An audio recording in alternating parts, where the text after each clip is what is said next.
My daily life in a TV series. This video is purely for entertainment and does not infringe on copyrights or laws. The rights to the novel and image belong to the original author. We do not claim ownership. Don't like waiting and want to listen to this fanfic in full now? Subscribe to our Patreon, where you'll find the best fanfics. Chapter 701. Someone wants to set up a big news medical center. Adam and Christina helped Jilly prepare for the operation. Do you want your parents to come? Christina couldn't help asking. Are they still here? Jilly's eyes lit up, and a smile appeared on the corner of her mouth. They are praying for you, Christina reminded. Is the deportation quarantine really that strict? Yeah. The smile on Jilly's face disappeared. This is our belief.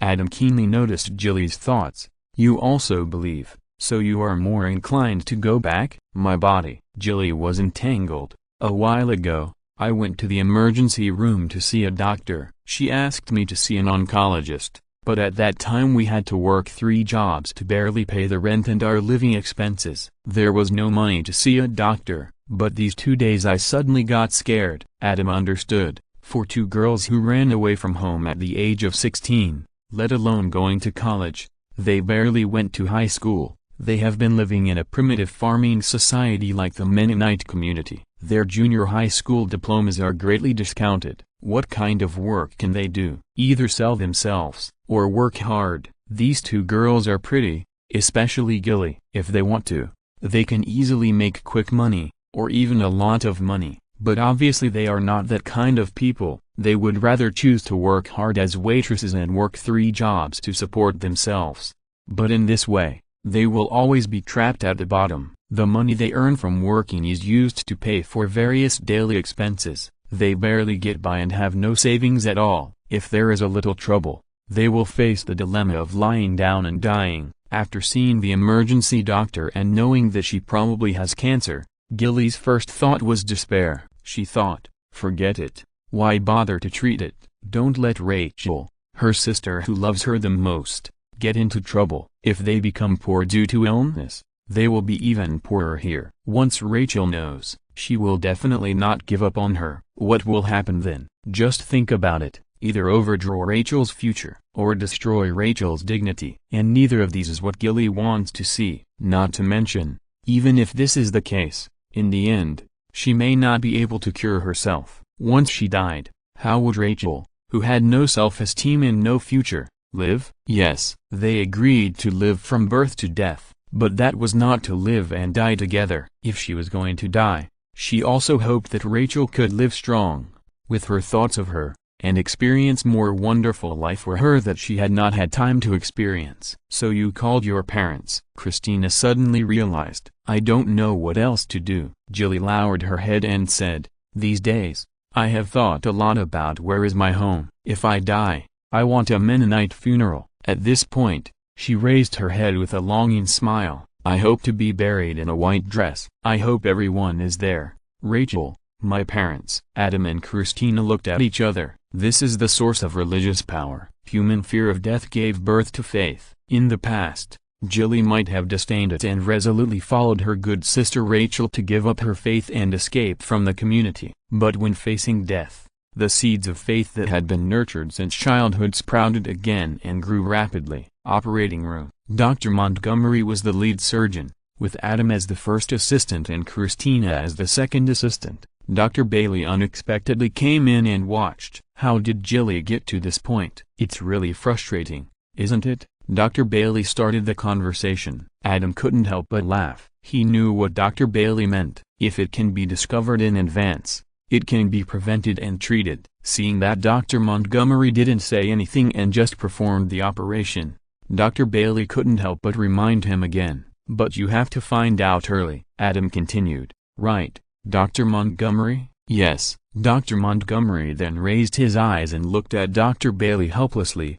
Dr. Bailey, do you have anything else to say? Of course. Dr. Bailey looked at Adam gratefully, and then said to Dr. Montgomery seriously, I want to open a free clinic so that people like Jilly can come here for free physical examinations every year, so that cancer can be found in advance. This is the difference between life and death, isn't it? Prevention in advance, early detection, There will be fewer tragedies in this world. Adam echoed leisurely. Yes, Dr. Bailey immediately continued. I need support now. The support of all department directors. Dr. Montgomery, you are the director of the neonatal department. Do you support me? This is very complicated, involving a series of issues such as funding, coordination, etc. Dr. Montgomery shook his head and said, and we are in surgery. Are you sure the director will agree? Hospitals generally do not have outpatient clinics. They are only responsible for diagnosis and treatment, because the work of outpatient clinics is basically done by community doctors and family doctors. I know that I have done all the work that needs to be done, and I am willing to make more efforts to solve all the difficulties in the process, Dr. Bailey said without hesitation. The director has no objection. As long as you all support me, I can do it, and I will definitely do it. But why? Christina was puzzled. You are a surgeon. Because I want to do more, Dr. Bailey said loudly. I want to find someone to rely on. I need a reason to make me believe that medicine is not just about suturing patients and then sending them away. I have to believe that medicine can not only save lives, but also change lives. I need to believe that I am doing the right thing. Adam looked at the emotional Dr. Bailey and was deeply moved. It is because of doctors like Dr. Bailey that people are full of respect for the profession of doctor. Adam naturally didn't mind helping out, so he smiled slightly, and the big sunglasses flashed in front of his eyes. Funding is not a problem. Thank you, Adam. Dr. Bailey was very grateful. This sentence not only showed that the biggest trouble, funding, was no longer a problem, but also represented Adam's greatest support for her, and with Adam's influence, the director of surgery and the owners of other departments would pay more attention to her request instead of just laughing it off. It can be said that Adam's words made the big thing she had been planning recently come true by 70%. Okay, seeing this, Dr. Montgomery naturally would not refuse the face of Dr. Bailey and Adam, and all she needed to do was agree. Thank you, Dr. Montgomery. Dr. Bailey was overjoyed. Can we focus on the operation now? Dr. Montgomery teased. Maybe not. Before Dr. Bailey nodded, Adam sighed. Everyone followed Adam's gaze and understood. The cervical cancer has spread to the entire bladder. The cancer has reached the 4th stage. Surgery is no longer necessary. Just sew it up. Chapter 702. Flatten the Hell Medical Center for you. Outside the operating room, Rachel, the girl in red, was waiting anxiously. Not far away, Jilly's parents kept praying. So soon? When Dr. Montgomery came out, Rachel was shocked. How is Jilly? Sorry, Dr. Montgomery apologized. Jilly's tumor has spread to the bladder, and the cancer has reached the 4th stage. Surgery can no longer be performed. What does this mean? Rachel asked with a pale face as if struck by lightning. Jilly's parents are still here. Maybe it would be a good choice for them to take her home. Dr. Montgomery glanced at Jilly's parents who were looking at this side eagerly not far away. No, Rachel was unwilling to accept this result. Jilly's mother looked at this scene and understood what happened. She could no longer recite the prayer in her mouth, and tears flowed down. Jilly's arrogant father also closed his eyes at this time, and his slightly trembling body witnessed his pain. Dr. Montgomery explained a few more words, and saw Rachel slumped on the ground, holding her head and crying, shook his head, and walked away. This kind of sadness can only be borne by the patient's family, unless a miracle really happens. The cancer cells that have spread so seriously meet a more ruthless character and commit suicide collectively. Otherwise, Rachel's a good sister, the daughter of an old couple who believe in God devoutly, will not have much time. Adam finished the follow-up suture and finished the work, and walked out of the operating room. How is Jilly? Rachel wiped her tears, but her tone was much calmer. When can I see her? It will take a while. Adam glanced at her, paused and said, she wants to go home. I know. Rachel nodded woodenly. If you need it, I can introduce you to a powerful friend. Adam tentatively said, home is where my heart is. If you can make Jilly understand this truth, and then persuade Jilly's parents, you can accompany Jilly to the end of her journey together. Impossible. Rachel shook her head. No one can do this. How do you know if you don't try? Adam looked at her. My friend, she is very persuasive. Why do you want to help us? Rachel's eyes became alert. Because my good friend is very similar to you. Adam looked at her frankly and said sincerely, "At this time, either Gilly chooses to stay and fulfill her promise to stay with you from birth to death, or she chooses to follow her parents back to the community, be baptized, and never see you again. Of course, I believe that you will most likely choose to let her go in the end, and bear the pain of not being able to see her again and not being able to accompany her to the end. But no matter which one,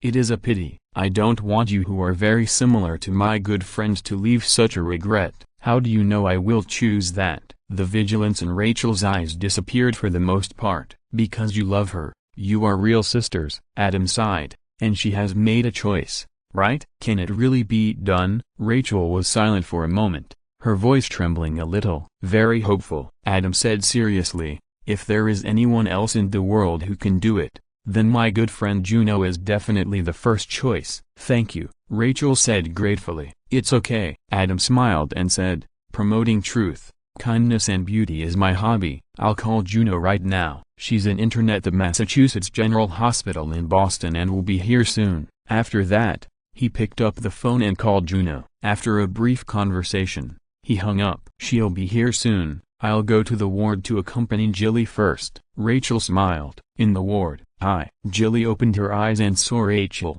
who was forcing a smile. "Dr. Duncan will introduce a friend to us later." Rachel smiled and said, "I heard that she is very persuasive. If she can convince your parents, then we will accompany you together. If not, then you can go home." Nauru. Gilly didn't know what to say. This was what she hoped for, but she couldn't bear to listen anymore. "They are your parents." Rachel pursed her lips and forced a smile. "You love them, and they are still here. You know what it means to them to fly here. If it comes to that, just go home. I think you are like this now, and no devil will have the heart to hurt you. If there is, I swear, I will kill all the devils for you and flatten hell." At this point, she looked back at Gilly's parents standing at the door. "Spread this back to the community. Just say I said it." Gilly's father avoided Rachel's eyes. But Gilly's mother couldn't help it anymore, and nodded against the doctrine and said, "I will. Rachel, you are a good child. I will tell your parents that I see you. You are living a good and happy life now, and you will always be such a great girl." Gilly's old-fashioned father stood aside, did not scold, and pretended not to see or hear anything. The truth, goodness and beauty in human nature finally defeated the strict and rigid religious dogma. "But I can't leave you here." Gilly held Rachel's hand and said with tears, "No, you can." Rachel tried to hold back her tears and said in a commanding tone, "You can go home, you can put on your hat, you can get in the carriage, go to the church to be baptized, and die as a Mennonite." "No, I can't do that." Gilly couldn't hold it back any longer and burst into tears. "Why?" Rachel smiled and said, "Because you have to avoid me." "Don't worry, you can never avoid me, because I am in your heart." At this point, she pointed to Gilly's heart and then to her own heart. "You will always be in my heart. As long as we still miss each other, our agreement will never expire. From birth to death, never leave each other." "Woo woo woo." Gilly burst into tears. "Don't cry." Rachel hugged her and smiled. "When you go home, I can use your curling iron. No one will compete with me for the TV, and your DVD collection will all be mine. I will miss you every day and live happily in the 21st century." He. Gilly was amused and laughed while crying. "Oh, it hasn't come to that yet," Rachel joked. "If Dr. Duncan's friend convinces your parents, then you won't have your hat, white dress, carriage, or anything else. I only want you and your parents." Gilly choked up and said, "I only want you." "Then let's look forward to it." Rachel smiled and said, "If God really exists, he will definitely make the right choice. Now, say hello to your parents." As she said that, she let go of Gilly, stepped aside, walked to the door of the ward, and gave the seat to Gilly's parents. "Hi." Gilly burst into laughter when she saw her parents coming over, and gave the most brilliant smile. At the end of life, it is a great blessing to be able to reunite with parents who love you. "Hi, Gilly." Gilly's mother looked at her daughter who she hadn't seen for many years with endless joy, held her daughter's hand with both hands, leaned over and kissed her. Gilly's other hand couldn't help but reach out to her father. Gilly's father was still so proud, standing straight, not leaning over to kiss his daughter's hand, but holding her hand tightly. unwilling to let go for a long time. "Don't worry, God will make the right choice." Adam saw this scene outside the ward and said to Rachel, who was standing alone at the door with tears in her eyes. Chapter 703 Ultimate Little Red Riding Hood, Medical Center. Rachel, who was about to leave in tears, was persuaded by Adam outside the building. Knowing the strict doctrine, she did not hold much hope that one of Adam's friends could persuade Gilly's parents. This family reunion made Rachel decide to let go completely. "Wait a little longer," Adam persuaded. "Isn't it worth waiting for another hour to accompany Gilly to the end?" "It's worth it." Rachel nodded silently. "I just don't want to stay there and affect their reunion. The biggest obstacle here is not Gilly's parents, but Gilly's arrogant and old-fashioned father. Gilly's mother has taken the initiative to break the doctrine once. Of course, talking to the outcasts who cannot be seen nor spoken cannot be compared with letting Rachel return to the community, accompany Gilly to the last journey, and then attend Gilly's baptism and Mennonite funeral. Even Gilly's mother, who has infinite maternal love, is afraid that she can't do it. It's not unwilling, but can't. More than an hour later, Adam greeted Juno and Karen, who were inseparable, outside the building. "You guys." Adam didn't know whether to laugh or cry when he saw the bright red hoodies on Juno and Karen. "Okay, let's get down to business first." Juno smiled. "I can't wait to meet this Rachel who you described as being very similar to me." "Not very similar." Adam shook his head and said, "Only 3 points. She doesn't have your wisdom and optimism." "That's because she doesn't have a wise friend like me," Juno teased. "If she had such a friend in her teenage years, maybe she would be like me. I think you are mocking." Adam's mouth twitched. "And I have evidence." Looking at Karen,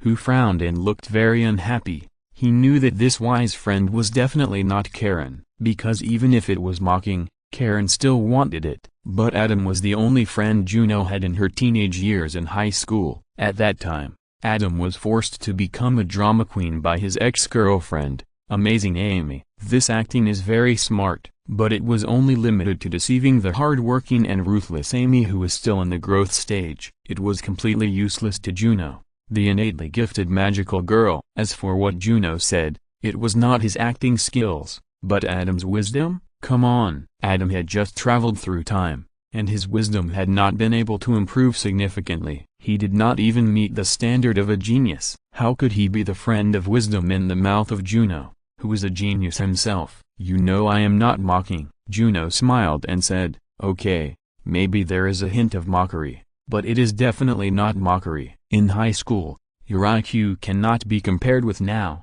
but believe me, you were still very smart then, and you were my friend of wisdom. Without you then, there would be no me now. I have compared it, and I still like me now more." "Okay, insufficient evidence, released in court." Adam couldn't help but raise the corner of his mouth. "I like you the way you are now." Juno is a combination of Juno, the teenage child, and Haley, the Little Red Riding Hood. If it develops normally, she will first be Haley, the Little Red Riding Hood, then Juno, the teenage mother, and most likely she will return to being Haley, the Little Red Riding Hood. Of course, that was the big bad wolf's ultimate nightmare, the ultimate evolution of the bloodthirsty Little Red Riding Hood.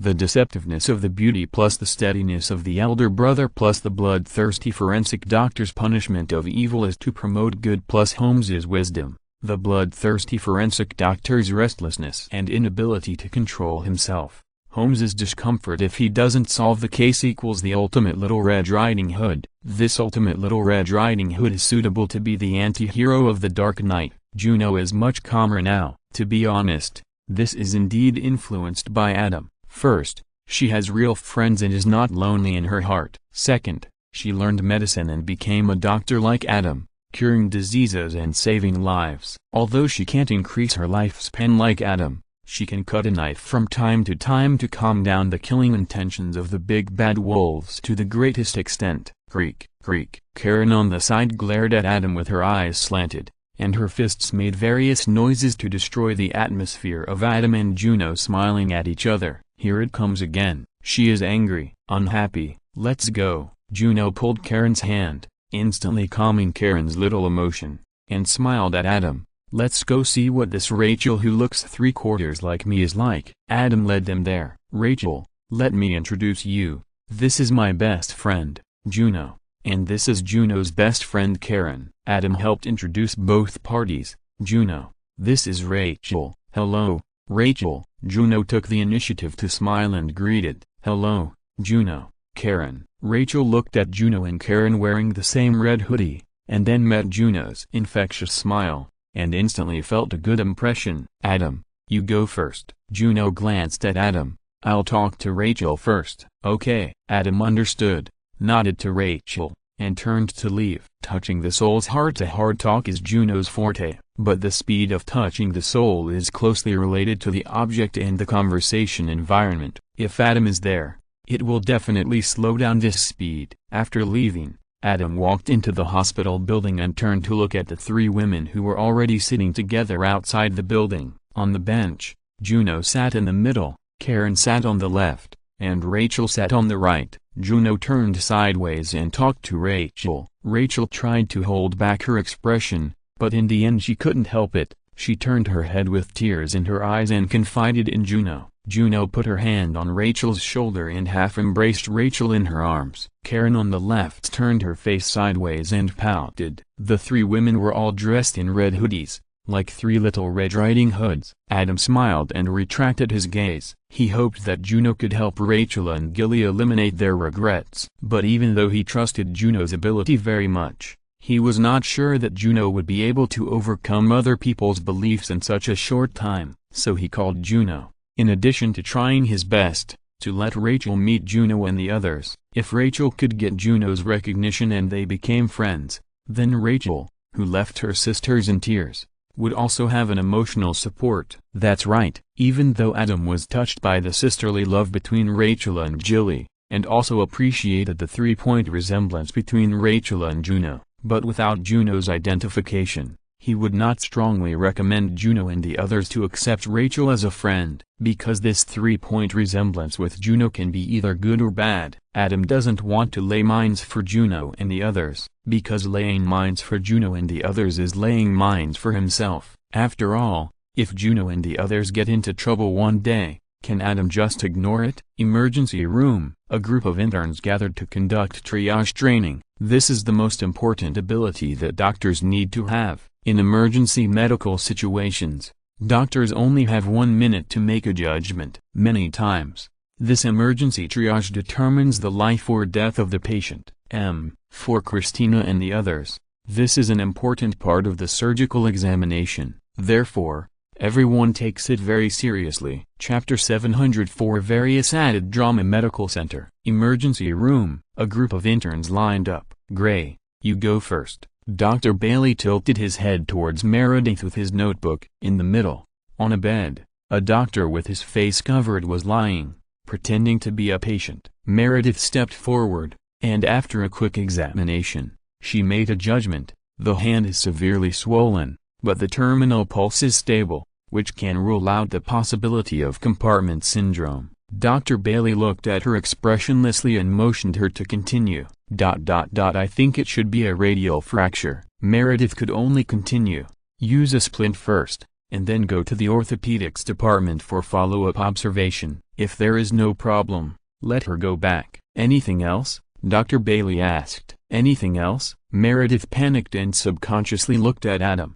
Don't look at Duncan, Dr. Bailey shouted coldly, then looked around at all the interns. And you, don't look at Duncan for help later. This is an assessment. You must be able to make accurate judgments independently, otherwise what's the use of you? At this point, her eyes fell on Adam, her cold expression changed, and she smiled. Adam, don't help them either. Helping them at this time will harm them. I know, Dr. Bailey. Adam smiled and nodded. Yeah. Dr. Bailey smiled with satisfaction, then looked at Meredith with a blank expression again. Gray, do you have anything else to add? The corners of everyone's mouths almost twitched collectively. Are you still the Dr. Bailey who is known as Nazi? Where did you go when you were so cold to Adam Duncan in the past? Isn't it just a free clinic? Isn't it just that Adam helped you get the funding? You are a surgeon. Is it that serious? The interns never expected to see such a Dr. Bailey, but then they looked at each other and felt relieved. This is Adam Duncan,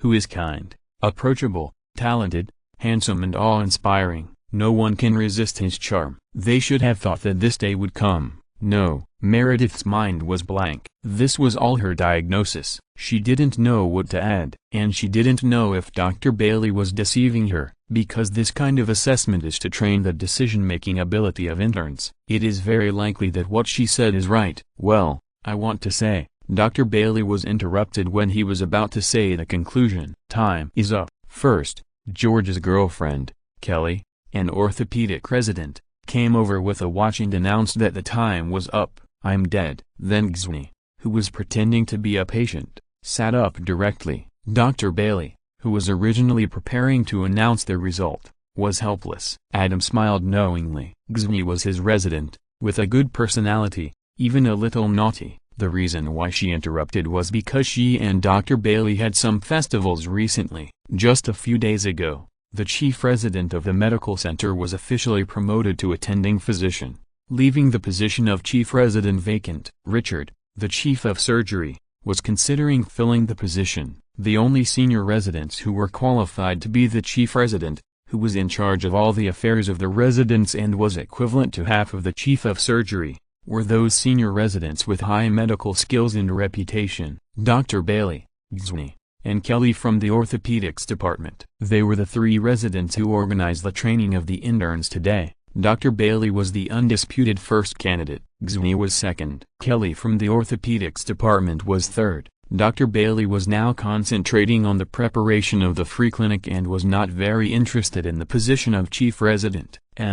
Just not very interested. Not at all. If she was asked to take the position, she would do it without hesitation. She had often assisted the original chief resident in doing these tasks before, and her reputation once spread throughout the New York medical community. Even the attending doctors from outside specifically asked for Nikui from the medical center, because everyone knew that Nikui from the medical center was the best resident, and could help the attending doctors who came to the medical center to perform surgery to better complete the surgery. Gzny, who was ranked second, was naturally full of fighting spirit, because don't be fooled by her usual cheerfulness and love for treatment. But she is first-rate in both medical skills and medical ethics. Before Dr. Bailey left for maternity leave, Gzny took over her management of Christina and the others, but she confronted Dr. Burke, who stood up for Christina. That time, Dr. Burke, the candidate for the chief of surgery, retreated without a word.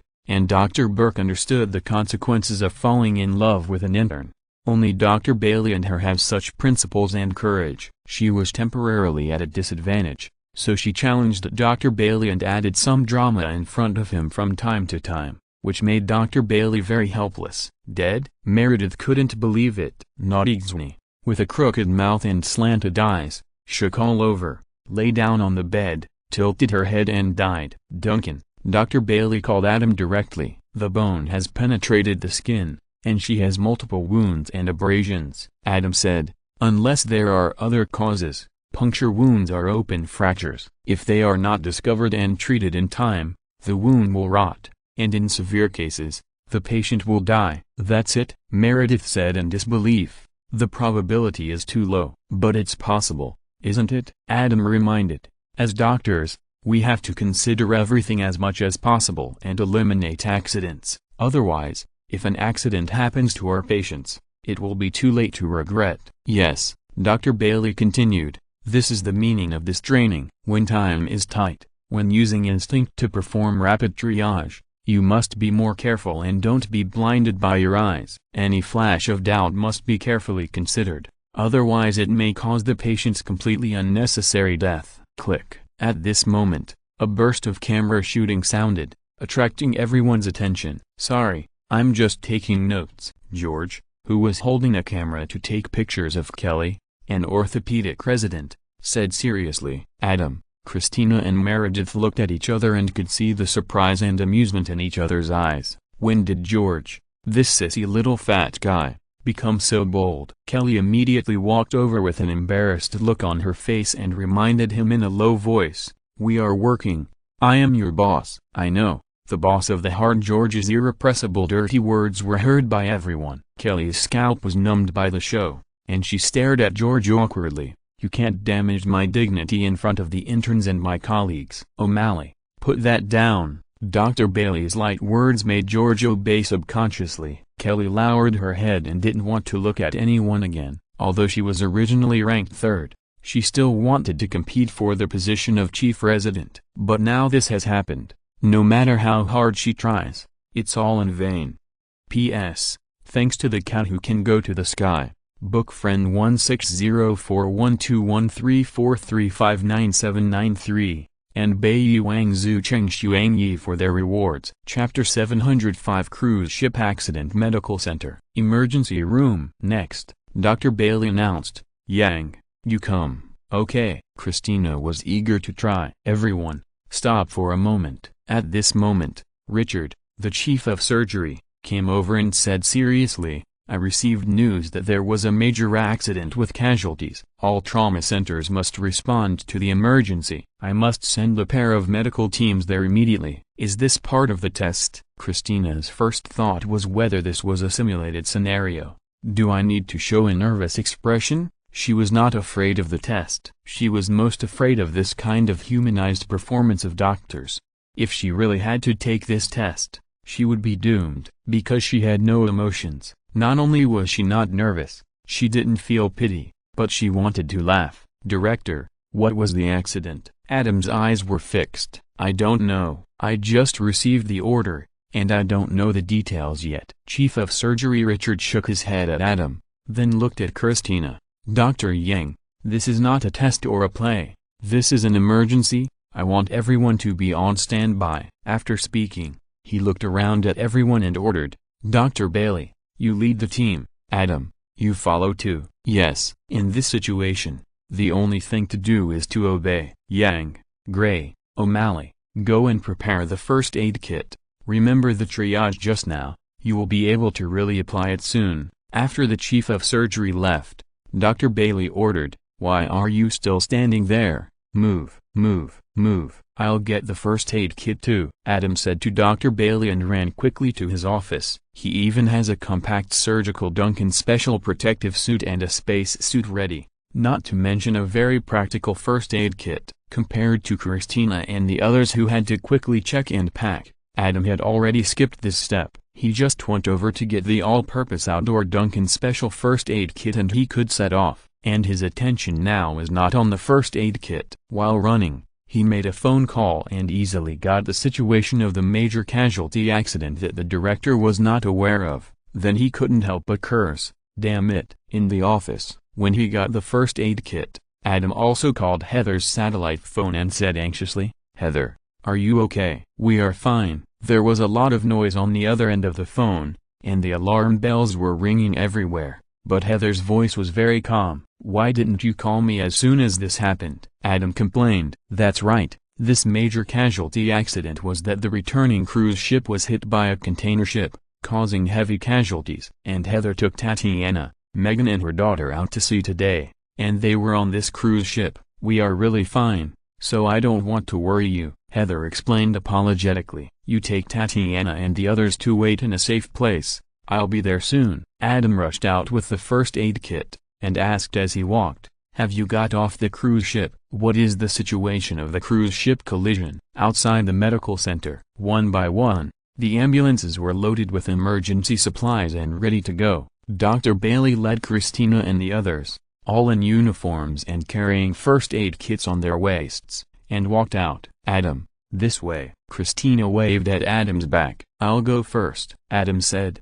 and rushed to the parking lot without stopping. "Wait for me." At this moment, Karen appeared from nowhere and rushed over fiercely. "Juno asked me to help you," Karen said briefly and got on the passenger seat directly. Adam didn't have time to tease, so he asked Karen to tighten the seat belt, stepped on the accelerator, started the sports car, and drove quickly to the dock. Although the ambulance had the sirens to lead the way, it could arrive quickly, but that was compared with ordinary vehicles and ordinary drivers. Adam, who was driving a sports car, was naturally not included in this list. At this moment, Heather and the others were still in a dangerous place, and Adam didn't want to delay any time. Under the influence of Adam and Juno, Heather was indeed steady enough in her actions and had a sharp vision and thinking. Generally speaking, if she said that everything was fine and safe, It was probably true, but Adam was still a little worried. In such a chaotic place with the possibility of explosion,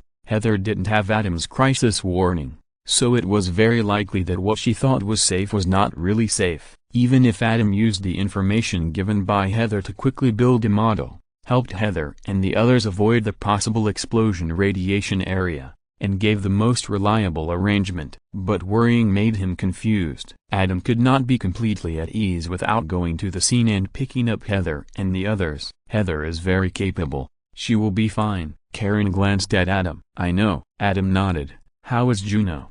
It will take time. Karen rolled her eyes at him. It's all because of you. You are everywhere. Adam smiled. He understood what Karen meant, just like what Amy complained to Leonard in The Big Bang Theory. Sometimes she really envied the close relationship between Penny and Sheldon. This was a level that her girlfriend, after 6 or 7 years of hard work, could not achieve in many ways and many times. Penny always defended Sheldon, and Sheldon also listened to Penny. Leonard didn't think so at first. Then Amy slapped him in the face with one sentence.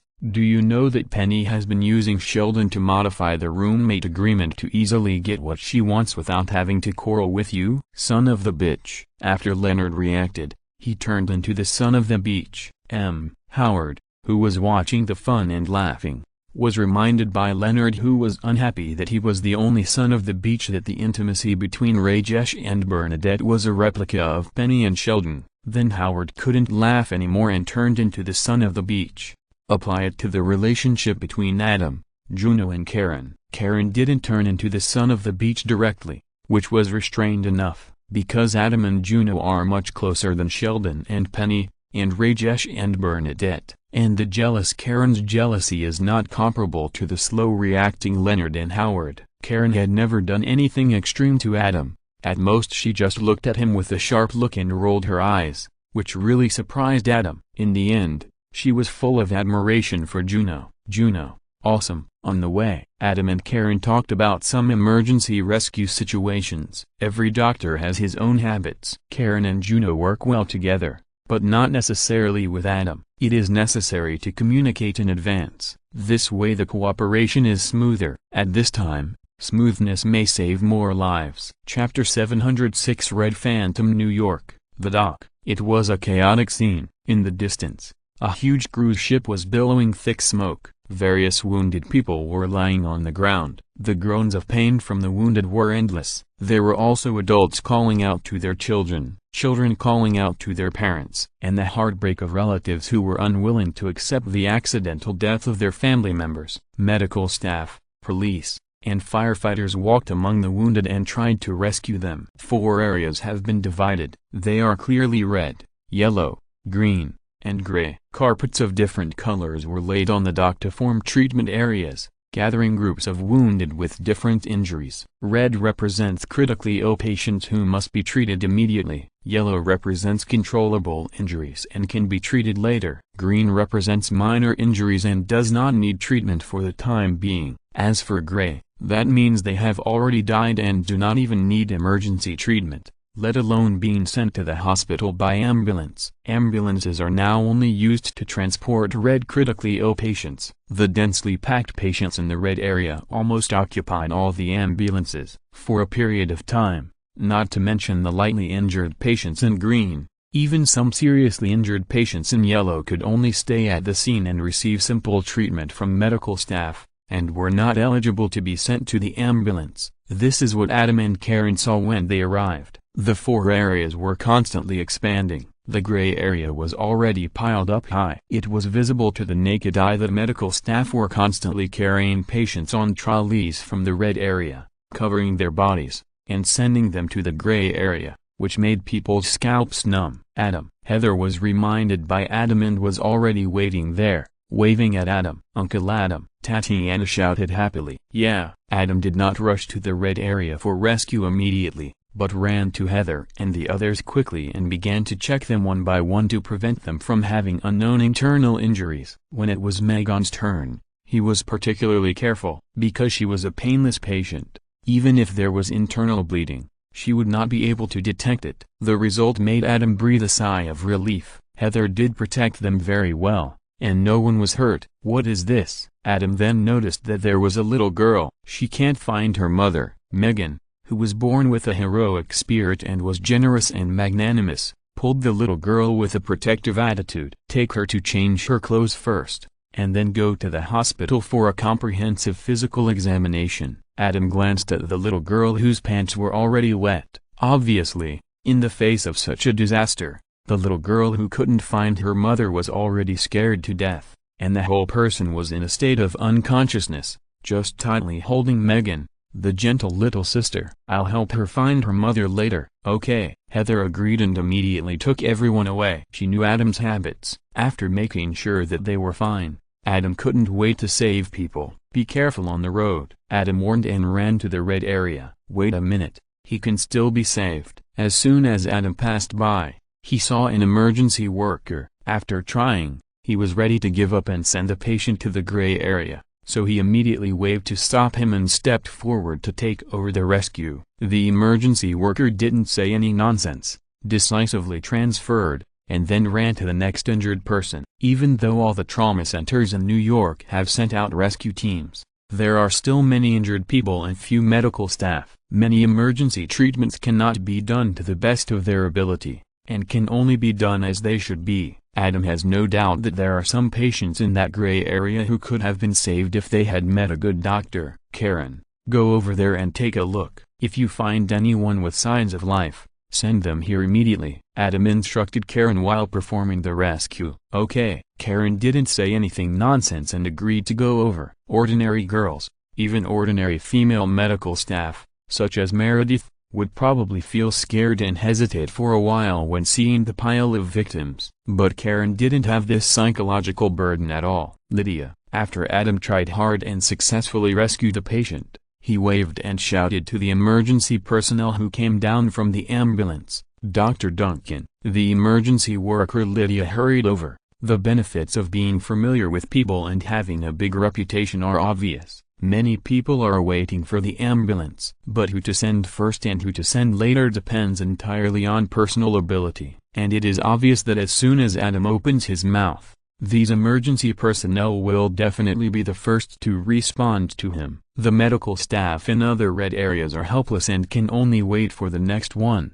"I will temporarily stabilize his condition. You should immediately send him to the medical center and hand him over to Dr. Burke." Adam quickly explained the situation, handed the patient to the emergency personnel, and immediately prepared to take over the second patient. "Doctor, you can't grab the ambulance." "We can wait, but our patients can't wait," some young doctors from other hospitals said indignantly. "You will hand over all the patients who can't wait to me." Adam's words choked these people. How confident he is to dare to say such a thing. Immediately, some doctors who were not convinced stuffed the patients in their hands to Adam. It's not that they want to laugh at Adam, but some critically ill patients really can't wait. But what shocked them was that Adam casually rescued the critically ill patients who were originally doing their best and leaving it to fate and were almost abandoned by them, and stabilized their injuries one by one. Then they were handed over to the ambulances that arrived and quickly sent to the hospital. After several critically ill patients came down,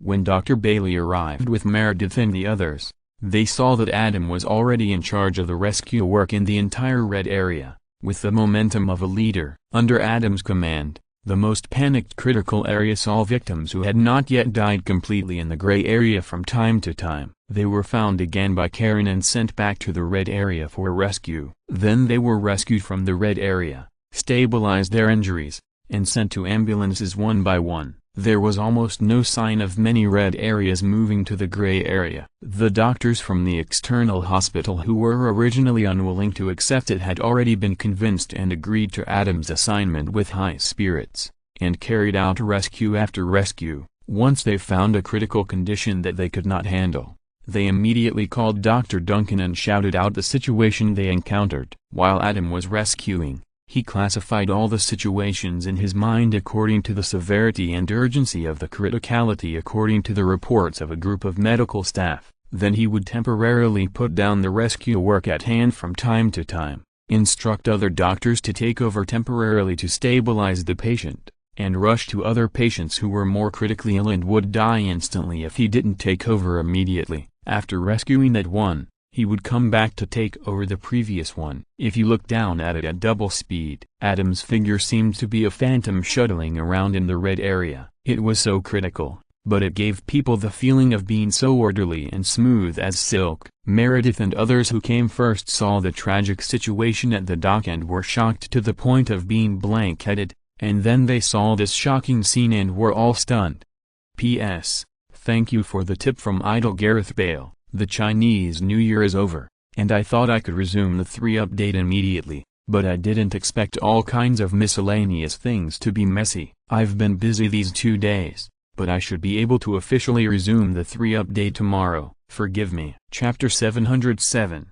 Go to the red zone and ask Dr. Duncan. New York, Pier, cruise ship accident rescue site. Dr. Bailey, what should we do? Meredith looked at the messy and shocking scene, confused. Where to start? Not to mention her, even Dr. Bailey was a little distracted for a moment. I'll go help Adam. Only Christina remained calm and indifferent. She said a word, and with shining eyes, she was about to go straight to the red area to help Adam and carry out the most difficult and technical emergency rescue of critically ill patients. Yang. Dr. Bailey finally reacted at this time and shouted at Christina, who had run 2 steps. Don't go over there. Why? Christina stopped and shouted dissatisfiedly. Because you are not needed there. Dr. Bailey glared at her. Adam has enough helpers. We should focus more on the yellow area where there are more patients and there is a serious shortage of medical staff. But Christina wanted to refute. No buts. Dr. Bailey shouted,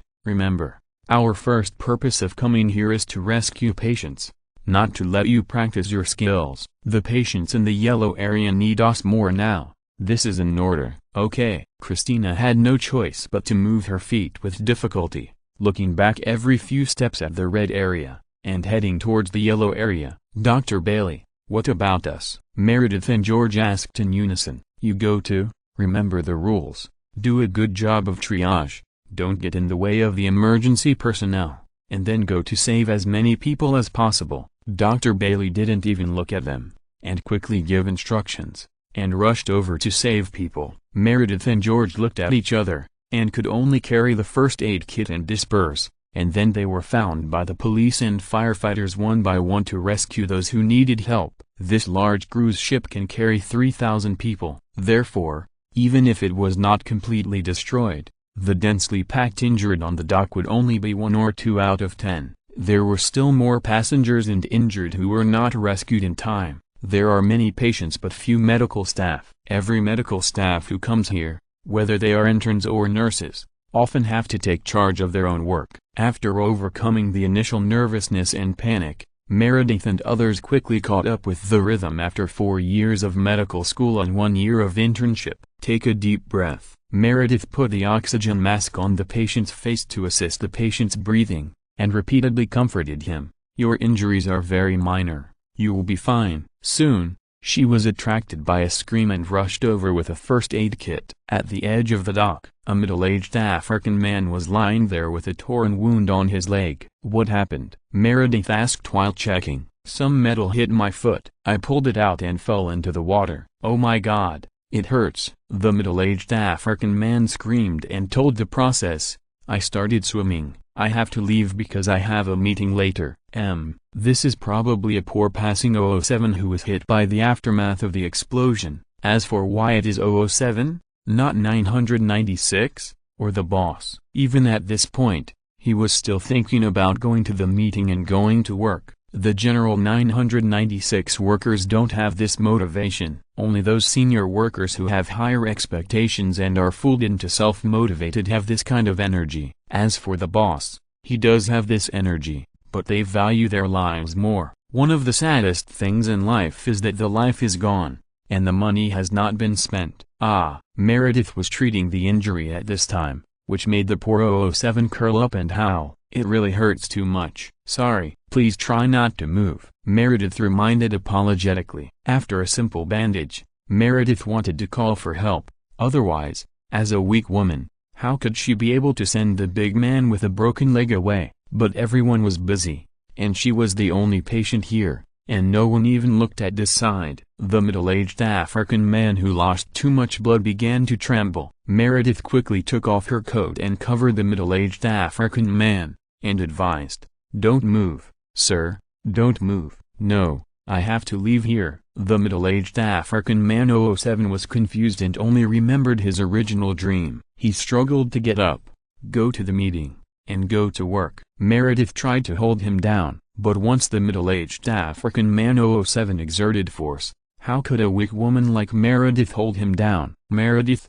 who was holding him down with both hands, was directly squeezed away by the middle-aged African man lying on the ground with a wave of his hand. This was originally the edge of the dock. Just now, Meredith stood on the sea side of the dock to rescue him. He was pushed back by the middle-aged African man and fell off the dock. The middle-aged African man shook a few times after unconsciously pushing Meredith down, and fainted from the pain. In the distance was a noisy and dense rescue scene. But here was quiet and deserted, with only the middle-aged African man who had been bandaged and fainted. Meredith fell directly from a height into the sea. No one found her. Naturally, no one would rescue her. The impact of the fall from a high altitude made Meredith drown directly in the seawater and continue to sink. Meredith's head was empty. Who am I? Where am I? What am I doing? The cold seawater and difficult breathing stimulated her survival instinct, making her wave her hands and swim violently,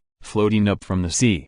When her head floated out of the sea smoothly, she took a deep breath and understood her situation. I was rescuing the injured and was accidentally pushed down by the injured. Then, she suddenly had a strange emotion. If people disappear, the pain will disappear, and everything will disappear. What would happen if she disappeared? Will the legendary mother who has always been indifferent to her be sad? Will Dr. Shept, who has not taken the initiative to find her to fall in love again since she took the initiative to break up with Finn, be sad? As she thought about it, she waved her hands more and more slowly, and gradually opened them to form a big word. She let the buoyancy fail to support her body, and the seawater submerged her again. In the clear seawater, Meredith kept sinking. No one knew.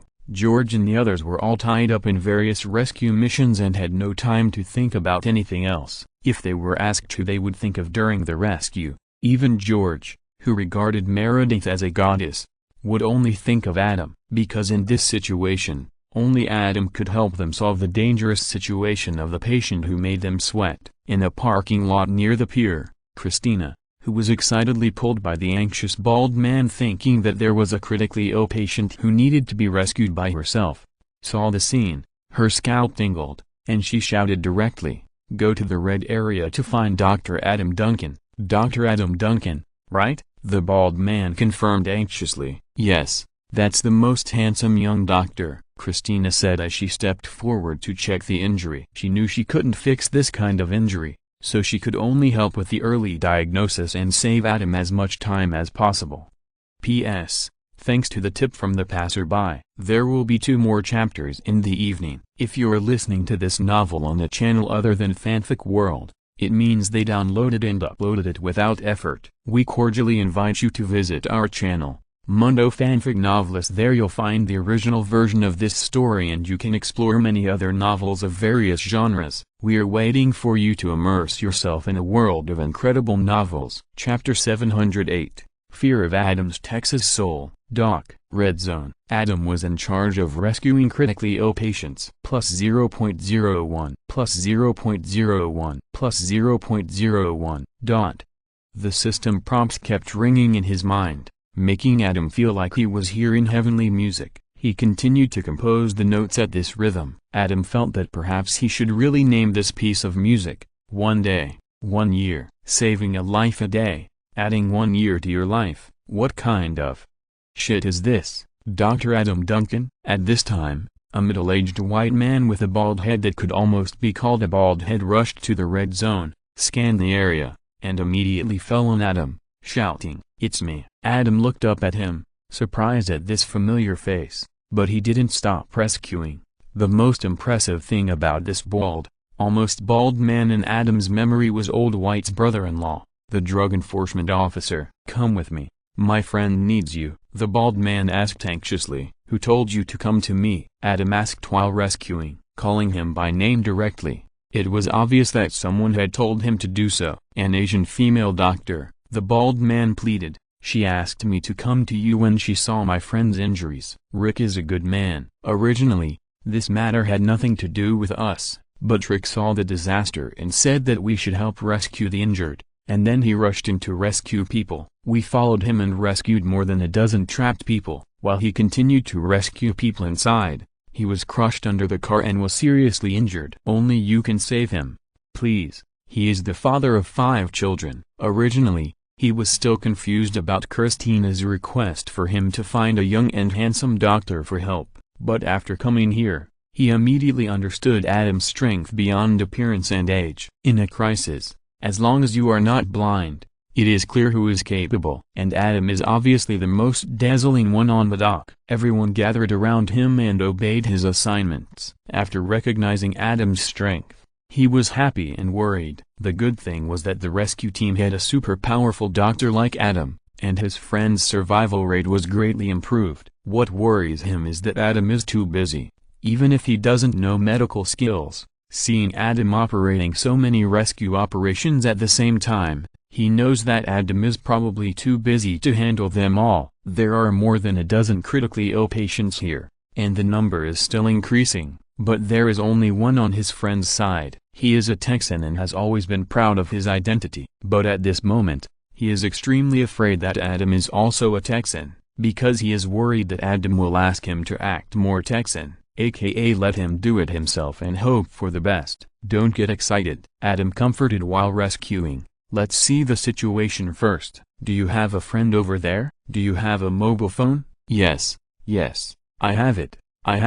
The bald man took out his mobile phone and dialed the number of his friend at the scene. At Adam's signal, he turned on the speaker. Christina, what's the situation over there? Adam asked. The patient's chest and legs were injured, his arm was broken, and his spine and pelvis were also injured for unknown reasons. Christina quickly reported the patient Rick's injuries, and finally concluded, the most important thing now is that he is trapped under the car. If he can't be moved, I don't know how to rescue him. Come here quickly, he doesn't have much time. I can't go, Adam said.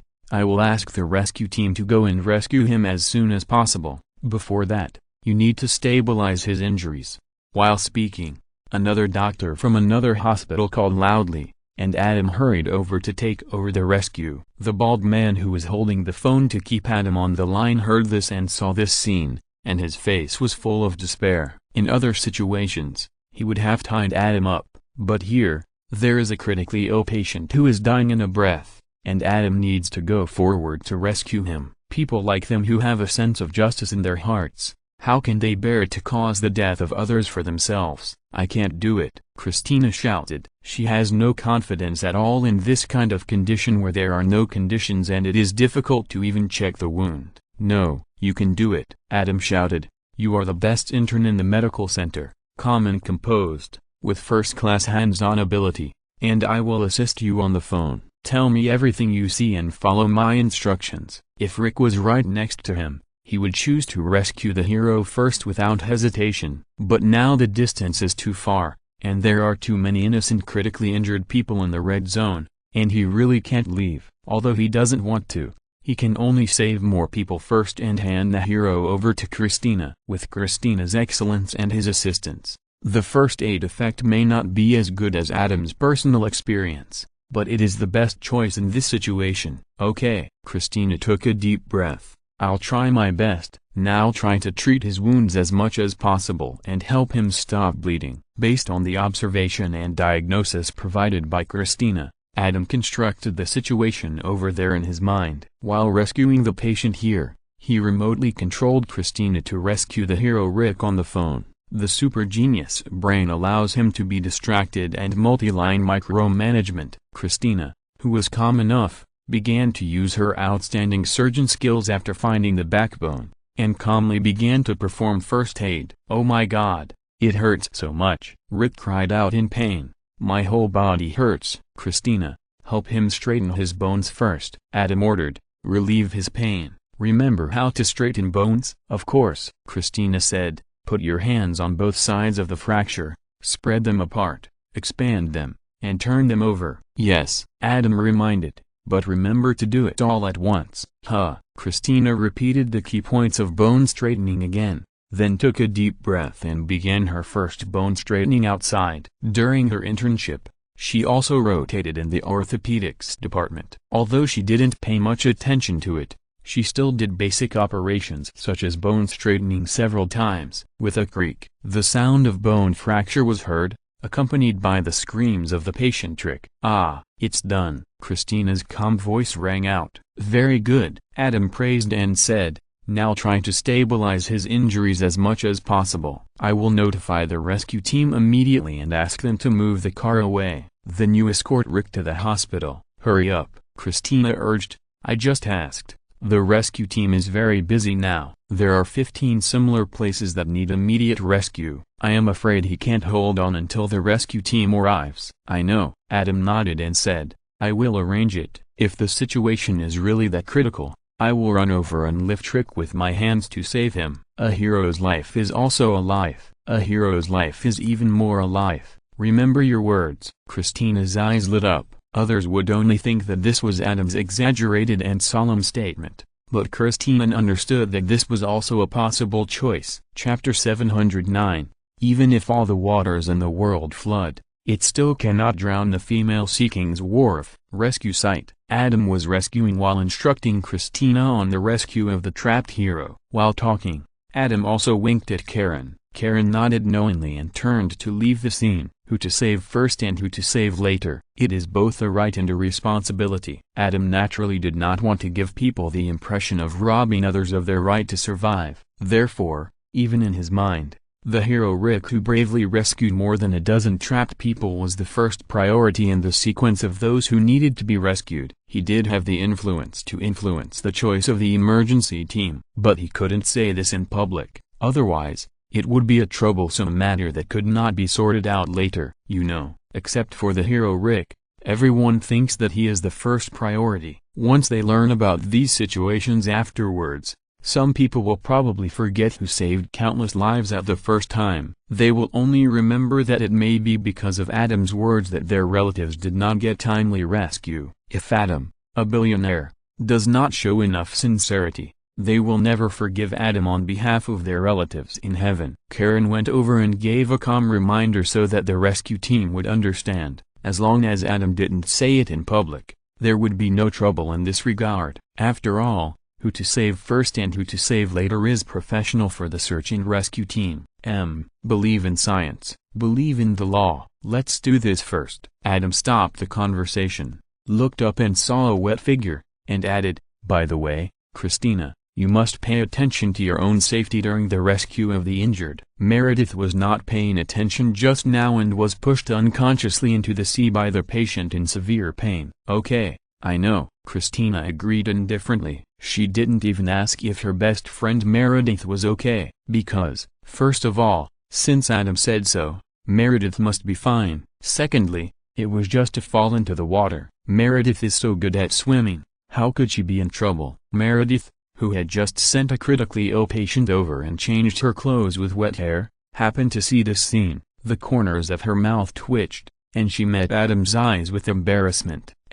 That's right. She can swim. In fact, she can not only swim, but she is also the king. Just think about Meredith's usual personality and style. Bikini on the beach, white fish in the waves. Indispensable. It is not an exaggeration to call her the queen of the sea. As long as she doesn't want to, the sea can't drown her. Of course, this is a bit exaggerated, but how could the sea surface near the dock drown her? Time goes back to the moment she fell into the water. It happened suddenly. At first she was confused. Then after she woke up, her head cramped again, and she suddenly had an idea, gave up swimming, and sank straight into the sea. Because she thought of her mother's various harshness to her in the past, and Mr. Fantasy's recent estrangement from her. At that moment, she wanted to try if she disappeared, what would her mother and Mr. Fantasy feel? But she was not a diver, and she didn't bring special weights. So even if she gave up her ability to swim as a queen of the sea,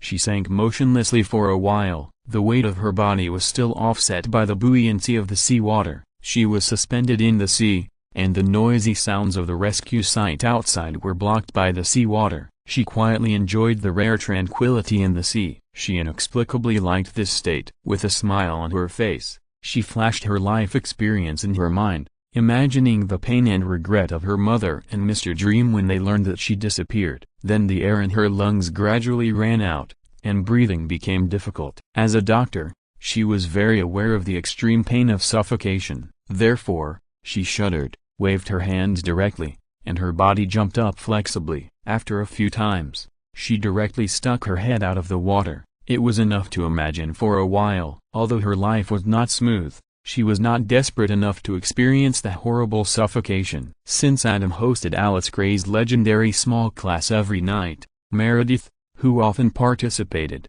had actually improved her relationship with her mother. This is also normal. Meredith's medical talent is very good. She has a perverted colleague like Adam leading the way, and a strong-willed girlfriend like Christina beside her. Even though she is not as persistent as her mother, the legendary female Dr. Alice Gray, in her mentality, her progress in medical skills is not much different from her mother's. After all, Alice Gray only really calmed down and focused on medical skills after her bloody relationship with the chief of surgery Richard broke down, and she has since embarked on a life of cheating. Although Alice Gray still dislikes Meredith, there is no indifference in her dislike, but more of the strictness and expectation of her daughter's success. This point can't be hidden from anyone. Meredith also knows it. This is one of the beautiful scenes that Adam described to her when he persuaded her to agree to leave her mother in the medical center. Now it is being realized step by step. Therefore, as long as there is no need to balance some hormones every 2 days,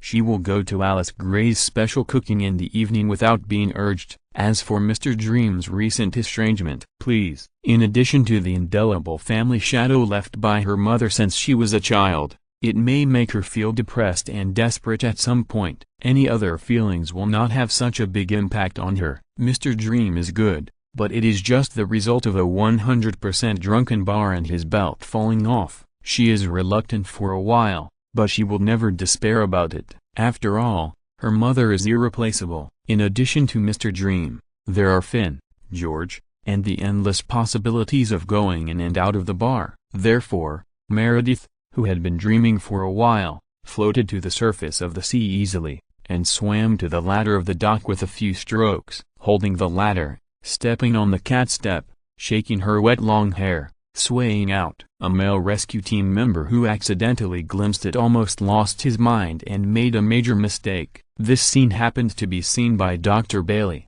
who was so angry that she gritted her teeth and scolded Meredith to change clothes quickly and save people. This is a rescue site, not a model show. Meredith also instantly broke away from that atmosphere and returned to reality. She responded to Dr. Bailey's instructions awkwardly, changed her clothes in the ambulance, simply wiped her wet long hair, and returned to the work of saving lives. Her previous psychological drama was purely self-drama, and it was not easy to tell others, and now her best friend Christina's ignoring reaction made her more convinced of this. She is indeed not the protagonist, surrounded by everyone, assigning everyone, winning one difficult emergency after another, creating one miracle of life after another. The dazzling Adam is the real protagonist here. She knows it. This is not something that a supporting role like her can surpass by adding drama crazily. She should just do her job honestly. P.S. Thanks to book friend 20190310150321133 and idol Gareth Bale for the reward. Chapter 710 Duncan-style rationality. Pier, rescue site. Ding-ling-ling. The phone rang again. The old white brother-in-law who stayed here, a tough guy from Texas, answered the call immediately, turned on the speaker, and held the phone next to Adam. "What's going on?" Adam asked. "The left pupil is dilated. The right pupil is dilated. The whole body is twitching, and he has lost consciousness." Christina's voice came from the other end of the phone. "It may be a brain herniation." Adam quickly made a diagnosis and asked, "Has the emergency team come?" "Not yet." Christina looked around and shook her head. "What should we do now?" "Are you coming?" "I can't leave." Adam continued to rescue the critically ill patient, glanced at the old white brother-in-law who was looking at him eagerly, and continued on the phone.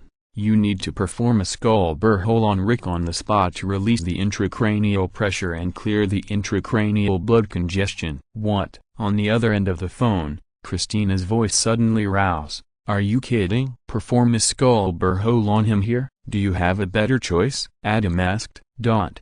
Christina was speechless and could only find a practical reason. But there is nothing here. How can I drill a hole in his head? I have an electric drill in the trunk of my car. Old white brother-in-law couldn't help but interrupt. No need. Adam signaled a doctor from an outside hospital to take out a surgical electric drill from his special first aid kit, and ordered, Taylor, you take the electric drill and follow Vincent. Old white brother-in-law immediately said, call me Vincent. Okay. Adam continued, Vincent, you hand the phone to Daisy, and then take Taylor over immediately to help Dr. Yang perform the skull drilling operation on Rick. Yes. Okay. Doctors Taylor and Vincent from the outside hospital agreed immediately. Nurse Daisy took the phone and held it up so that Adam could talk in real time during the rescue process. Vincent carried Taylor's first aid kit and ran forward. Texas tough guys are no joke. If it weren't for the fact that treating illnesses and saving lives requires sufficient professional medical skills,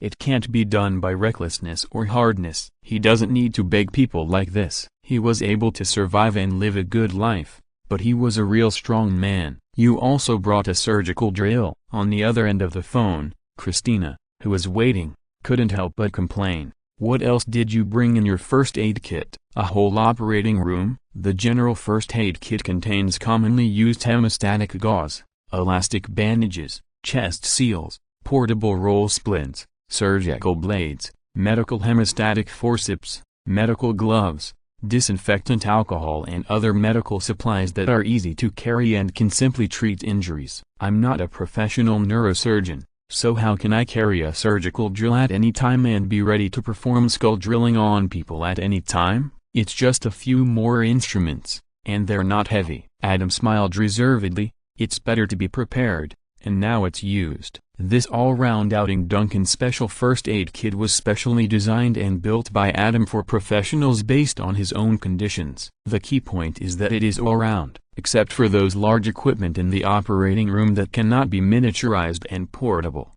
Almost everything that can be portable is in Adam's first aid kit, from general first aid to general surgery, to cardiothoracic surgery and neurosurgery. If the situation is critical and there is no time to send to the hospital, Adam can perform several emergency operations on the spot. Needless to say, the weight alone can tell the difference. Christina and her friend's special first aid kits are only 3 kilograms, and the largest is no more than 5 kilograms. And Adam's large first aid kit, which he carries around lightly, weighs 80 kilograms. If Texas tough guy Vincent hadn't repeatedly given himself psychological hints just now, praying that Adam is not a Texan and has no Texas soul. Otherwise, when he saw the large first aid kit next to Adam at first sight, his heart would probably have chilled. Now it's just a surgical electric drill, which is very reasonable. Adam took advantage of this time to communicate with Christina about some of the key points of the operation, so that Christina could know as much as possible. At this time, Texas tough guy Vincent finally arrived with Taylor, a doctor from the outside hospital. Under Adam's guidance and Taylor's assistance, Christina made preliminary preparations.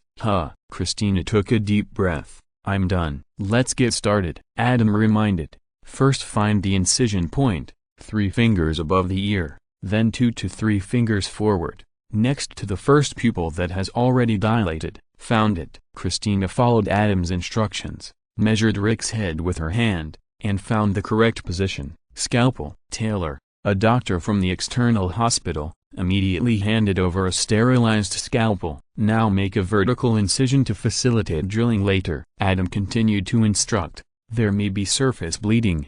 Don't be nervous. Okay, Christina said. Now prepare to drill a hole in the middle of the incision. Adam instructed. This is a special surgical electric drill. It will stop automatically after drilling through the temporal bone, but you also have to pay attention to one thing. Control it yourself. The thickness of the skull is generally about 1 to 1.5 centimeters. and the weakest part of the temporal bone is only about 0.2 centimeters. The speed should be slow and pay attention to observation. Special instruments are useful, but an excellent doctor cannot rely entirely on surgical instruments, because surgical instruments may also malfunction. Here, the surgical electric drill has an automatic stop function, which can drill through the patient's skull without damaging the intracranial tissue. But if there is a malfunction, without the doctor's own estimation, naked eye observation, and verification of the results, terrible accidents are likely to occur, turning medical events into terrorist events. Okay, I drilled through. Christina's advantage of being calm enough was brought into play, and she completed it easily. The dura mater looks fine. You have to drill the second hole now, Adam reminded. The location is behind the hairline, a few centimeters beside the midline. The thickness here is relatively thick, about 5 times that of the temporal bone. Buzz buzz buzz. The electric drill buzzed. Vincent and others who were watching on the scene, even the Texas tough guys, couldn't help but turn their heads away, and some couldn't help swallowing their throats and didn't dare to watch at all. The emphasis of Michaelis horror movies is bloody, and surgeons are also popular candidates for villains. When surgeons are not saving people, but torturing people, that is the horror of horrors. Because they are professionals, because of professionalism, it is terrifying. The second hole is also healed. Christina said, I can see some blood inside. Should we continue drilling? Yes. Adam nodded. Drill slowly along this hole and try to release the pressure inside. Okay. I see the blood clot inside. Christina reminded. Remove the blood clot as much as possible. Adam instructed. Did you see the artery? No? Very good. How does the dura mater look now? Is it swollen or relaxed? Is it pulsating with the heart? Very good. This means that blood and oxygen can enter the brain. Now wrap it with gauze to reduce bleeding. He's awake. Texas tough guy Vincent and his friends cheered. Very good. Now wait for rescue. Adam glanced at Karen, who nodded to him from a distance and smiled. I believe the search and rescue team should find you soon. Chapter 711 Juno Magical Amy. What a pity for the doc. Rescue site. Click, click. News reporters had already arrived, constantly filming and recording here, broadcasting the latest situation here. Soon, Adam, who shuttled back and forth between the red zone and the inside, commanded calmly, and saved countless lives, became the center of the camera. Disasters are terrible, but disaster relief is positive and inspiring. In particular, the smooth and artistic process of disaster relief, as well as the beauty of the Disaster Relief Center, naturally attracted countless eyes and was the favorite of the media. They wanted to interview Adam immediately, but no one could get close. The police had already set up a cordon, and after several beautiful reporters ignored the intense rescue work in the red zone and insisted on interviewing Adam immediately and were persuaded to leave, there were special police on guard in the red zone, not allowing reporters to commit crimes. Even if the reporters did too much, everyone maintained maximum restraint. Even Adam, who held shares in many large media groups, was no exception. There was no way. In the United States, the power of the media is very strong. Once they offended them, they would add a filter to Adam casually, and then everything Adam did now would change. If there is another one-click, triple-click of re-editing, malicious interpretation, etc., God can instantly become a demon. This is the power of media. Therefore, Adam, who lives in such a legendary American TV world, must be cautious in his words and deeds, and never offend the media if he can. Otherwise, if they target Adam and ruin his reputation, even if he is a billionaire, he probably won't be able to be a doctor. At that time, in order to save people steadily and increase his lifespan, Adam will either leave the United States and go to other countries to be a doctor, or he will completely turn evil and not take the ordinary path. Shu Renju said, darkening is 10 times stronger. If it really comes to that, Adam may be able to accumulate a lot of life many times faster than now, but then he will be completely isolated from normal daily life. He is unwilling to do this unless it is absolutely necessary. Help me find the information of this handsome doctor immediately. All of it. A beautiful female reporter is on the phone. As time went by, it was already night, and the rescue site at the dock still showed no sign of stopping. There was still a steady stream of victims who fell into the water and were trapped. They were rescued and sent to the red zone for emergency treatment. Such a long time was enough for the media reporters on the scene to dig up Adam's information. As more and more information was dug up, everyone's eyes began to shine. A self-made best-selling author, the youngest billionaire, the most talented intern. Almost all reporters paid attention to Adam's series of dazzling titles. But one of the beautiful female reporters stared at Adam thoughtfully, muttering, "Lord of the Mysteries, Tarot Club, billionaire, professional doctor." "Is it you, Sandra? What are you talking about?" The photographer looked at the talented new reporter who had just graduated and joined his own newspaper and was appreciated by the editor-in-chief of the newspaper in confusion. "Nothing," the beautiful reporter Sandra smiled slightly. In the past, she would communicate her ideas to the photographer as soon as possible, but she was no longer the naive student of the New York University Department of Journalism who had not graduated a year ago. She has learned to hide her true thoughts and grasp the clues of explosive news that may make her further famous. She can also be confident to complete the follow-up investigation independently. No one can resist her charm, especially men. Medical Center. The latest reports of the cruise ship accident are broadcast on the TV in the corridor,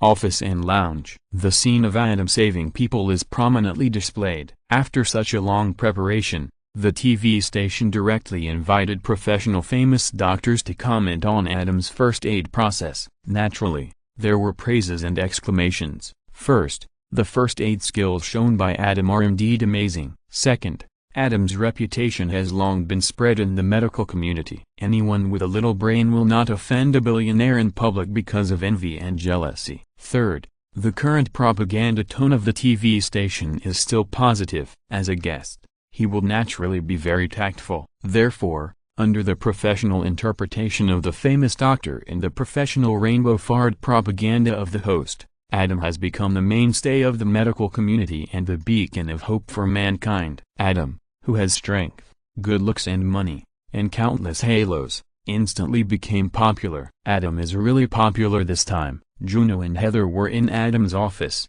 and they couldn't help but murmur when they saw this scene. 63. Uncle Adam is great. Whenever Adam saved a critically ill patient, Tatiana would follow the host's rhythm and cheer and shout out the bright red number displayed on the big screen. This was the number of patients Adam had rescued, which the TV station had seized the opportunity to verify. Now everyone was looking forward to how many people Adam would save. This is a real superhero. Megan, the painless superpower girl, had a bright look in her eyes. The little girl who couldn't find her mother and was dragged by Megan to the medical center to change her pants stared at Adam on TV in a daze, and the panic in her eyes disappeared for the most part. Adam is the sun, warming everyone. Heather stared at the busy figure on TV with loving eyes. "You guy." Juno's mouth showed a trace of helplessness. She had long known that Adam's light would bloom completely one day. But unlike Heather, who only had admiration and love, she thought more. Before, she actually always hoped that Adam could be more ordinary, because light and darkness are relative. The brighter the light, the darker the darkness. Her workload is getting bigger again. But things have come to this point. She can only face the challenge head-on. Amazing Amy. What a pity. Juno couldn't help but think of Adam's ex-girlfriend. If she had been given a little more time, Amazing Amy would really be a very potential helper. In that case, she would be less worried today. It seems that Rachel can't be given up anyway. Juno thought of the girl in red. "Rachel, where are you going?" Heather, who had been staring at the TV with Tatiana and the others and cheering for Adam, saw Juno get up and leave, and couldn't help but ask curiously, "I'm going to see Rachel." Juno smiled meaningfully and said, "This is the task Adam gave me. I naturally have to do my best to complete it, so that I can help him. Otherwise, what kind of friend am I to him?" "Then I'll go with you." Heather also got up quickly. "No need." Juno held Heather's shoulders and said with a smile, "You just stay with Tatiana and the others. It's better for me to do this kind of thing. We have different divisions of labor. You do yours and I do mine. I won't be polite to you if I need you." Heather blushed immediately and nodded obediently. Chapter 712 This is Life. Pier, rescue site. Late at night. Adam, who had been busy for almost a day, stopped this legendary rescue amid the cheers of everyone after the red number on the TV jumped to 106. Dr. Duncan, can you tell us how you feel? Dr. Duncan, what made you give up the luxurious life of a billionaire and choose the difficult profession of a doctor? Dr. Duncan. A group of reporters swarmed in. Adam had already received a call from Richard, the chief of surgery. Even Dean Glassman of the medical center called. They all congratulated Adam on his achievements and expressed their sincere pride in Adam as a member of the medical center. They hoped that Adam could hold a simple press conference after work to answer questions from reporters and friends and show the style of the medical center. Of course, the tone was so kind that Adam felt a little uncomfortable. It was like this, and Adam didn't want to offend so many media reporters, so he could only temporarily give up the opportunity to rush back to the medical center and brush up the second wave of merit. That's right, although saving a critically ill patient means plus 0.01 points of life, but it does not mean that the critically ill patients who were rescued by Adam are completely cured. What he did was just to stabilize the injuries of the critically ill patients and temporarily fix the critically ill patients who should have died on the line between life and death. Without Adam, these critically ill patients would have died. So plus 0.01 is very reasonable, but whether they can get completely well afterwards depends on whether the subsequent operations can keep up. Adam naturally does not want to miss this good opportunity to improve his skills and increase his lifespan. Therefore, after Adam walked out of the red area and instantly switched to the drama Adam, he still did not communicate too much with the media. He just answered a few questions appropriately and left the spotlight on the grounds of curing diseases and saving lives. So, the audience saw this scene. After a busy day and saving more than 100 people, the young and handsome doctor got on a cool sports car, humming, and sped away to the distance, ready to continue the unfinished great cause of saving lives today. This is life. This is life. As expected, many people will be unable to sleep tonight, and many couples will break up with Adam Duncan in whispers, anger, or screams. This year's medical school applications will see an unprecedented explosion. In the future, when someone talks about doctors like Rachel's younger sister Amy and Ross, they will be surprised that Ross is so poor when they are both doctors. Ross will no longer dare to say with confidence, PhD is as good as MD. In the future, Leonard, Rajesh, and others will love and hate Adam, complaining that their good friend Adam has greatly devalued their only capital for picking up girls, the PhD degree. Except for Mr. Howard Wolowitz, he has no effect. Medical center. Adam drove his sports car all the way and came back soon. Heather and the others have been checked in detail. Everything is fine, and now I am going back with Karen and the children. After seeing Juno, Juno immediately told him what he wanted to know. Children? Adam was surprised. Megan didn't go back. She took the little girl who was separated from her mother. Juno explained. Hasn't the little girl's mother been found yet? Adam put down Duncan's special first aid kit and asked while changing clothes. No. Juno shook her head and said, she was frightened and can't speak until now. We can't know her condition. Not only her, but also a large number of victims' families gathered in the hospital now. They are all waiting for news. Alas, Adam couldn't help but sigh. In addition to those who have not been rescued and have fallen into the water and are missing, there are also those who have been sent to various hospitals in New York for surgery after first aid. It is difficult to confirm their identity information at the moment. Even those victims who have been clearly killed, the bodies are piled up together, and it will take a while to clean them up and confirm their identities. It is conceivable that the families gathered in the hospital will be in a state of anxiety. Tonight, the crying in the medical center will not stop. How are Rachel and Jilly? Adam remembered the reason why Juno came here, and for a moment he felt as if he was in another world. Don't worry, leave it to me. Juno smiled and said, in fact, the problem is not difficult to solve. The key lies in Gilly's father. I feel that he has already loosened up. I will persuade Rachel to return to live near the Mennonite community. As long as Gilly's father is still as open-minded as before, Rachel can accompany Gilly to the end. Yeah, Adam nodded. If you want Gilly's parents to accompany Rachel in her last period of time, you must consider the situation of Gilly's parents. They live in such a primitive farming faith community, and it is impossible to stay away for a long time. Gilly's parents will not completely abandon their faith, but if they just turn a blind eye, then even the most conservative Gilly's father will not object. Rachel moved to the community, with the tacit consent of Gilly's parents. Gilly could secretly see Rachel in her last period of time. This is certainly not perfect, but it is already the best ending. You've been tired all day, go back to sleep first. Adam looked at Juno and said with concern, I won't be back these days. Tell Heather. Well, go and do the surgery, treat the disease and save people. Juno smiled and said, don't worry about us. Wait until tomorrow we help the little girl find her mother, and discuss with Rachel, Gilly and others.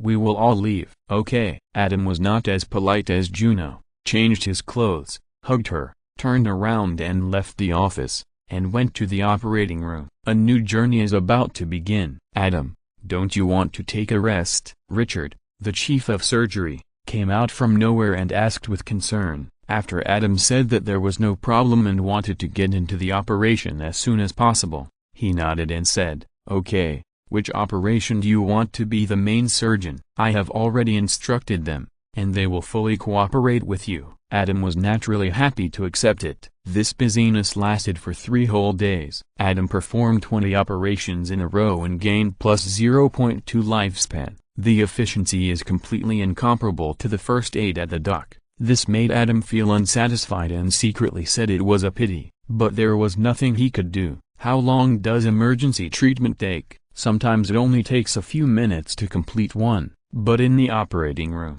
even if Adam's speed is much faster than that of ordinary doctors, the operation time is often several or even more than 10 hours, which is still too time-consuming. Late at night, after Adam finished the last operation, he changed his clothes and walked out of the medical center accompanied by Juno and Karen, Dr. Duncan. In the parking lot, Adam was about to get in the car when he was stopped by a female voice. Adam turned around and looked. His eyes couldn't help but condense, and his heart was shocked. He saw a familiar and inexplicable blonde beauty standing there. Chapter 713, Beauty Trap and Beauty Trap. Medical Center. Late at night, parking lot, a strange yet familiar blonde beauty suddenly appeared in front of Adam. Strange because he didn't know who she was. Familiar because this face was too familiar. Even though she was wearing glasses and looked a little immature at this moment, she didn't have the charm that Adam remembered. But yes, it was her. Adam couldn't help but look at Juno on the side. When he first started learning martial arts,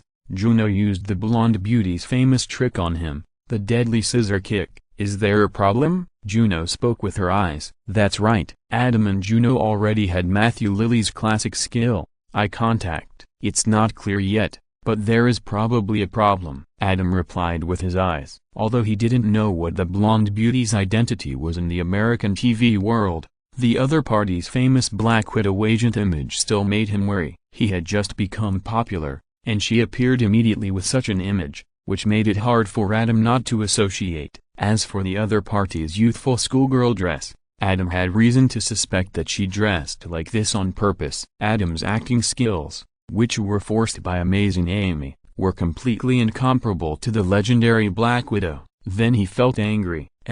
Not very harmful, but extremely insulting. Damn, what does the other party mean? Who does she think he is? What are you worried about? Juno was keenly aware of the change in Adam's mood. She might be a troublemaker, Adam said with a headache. Fortunately, you and Karen came again today. Help me get rid of her later.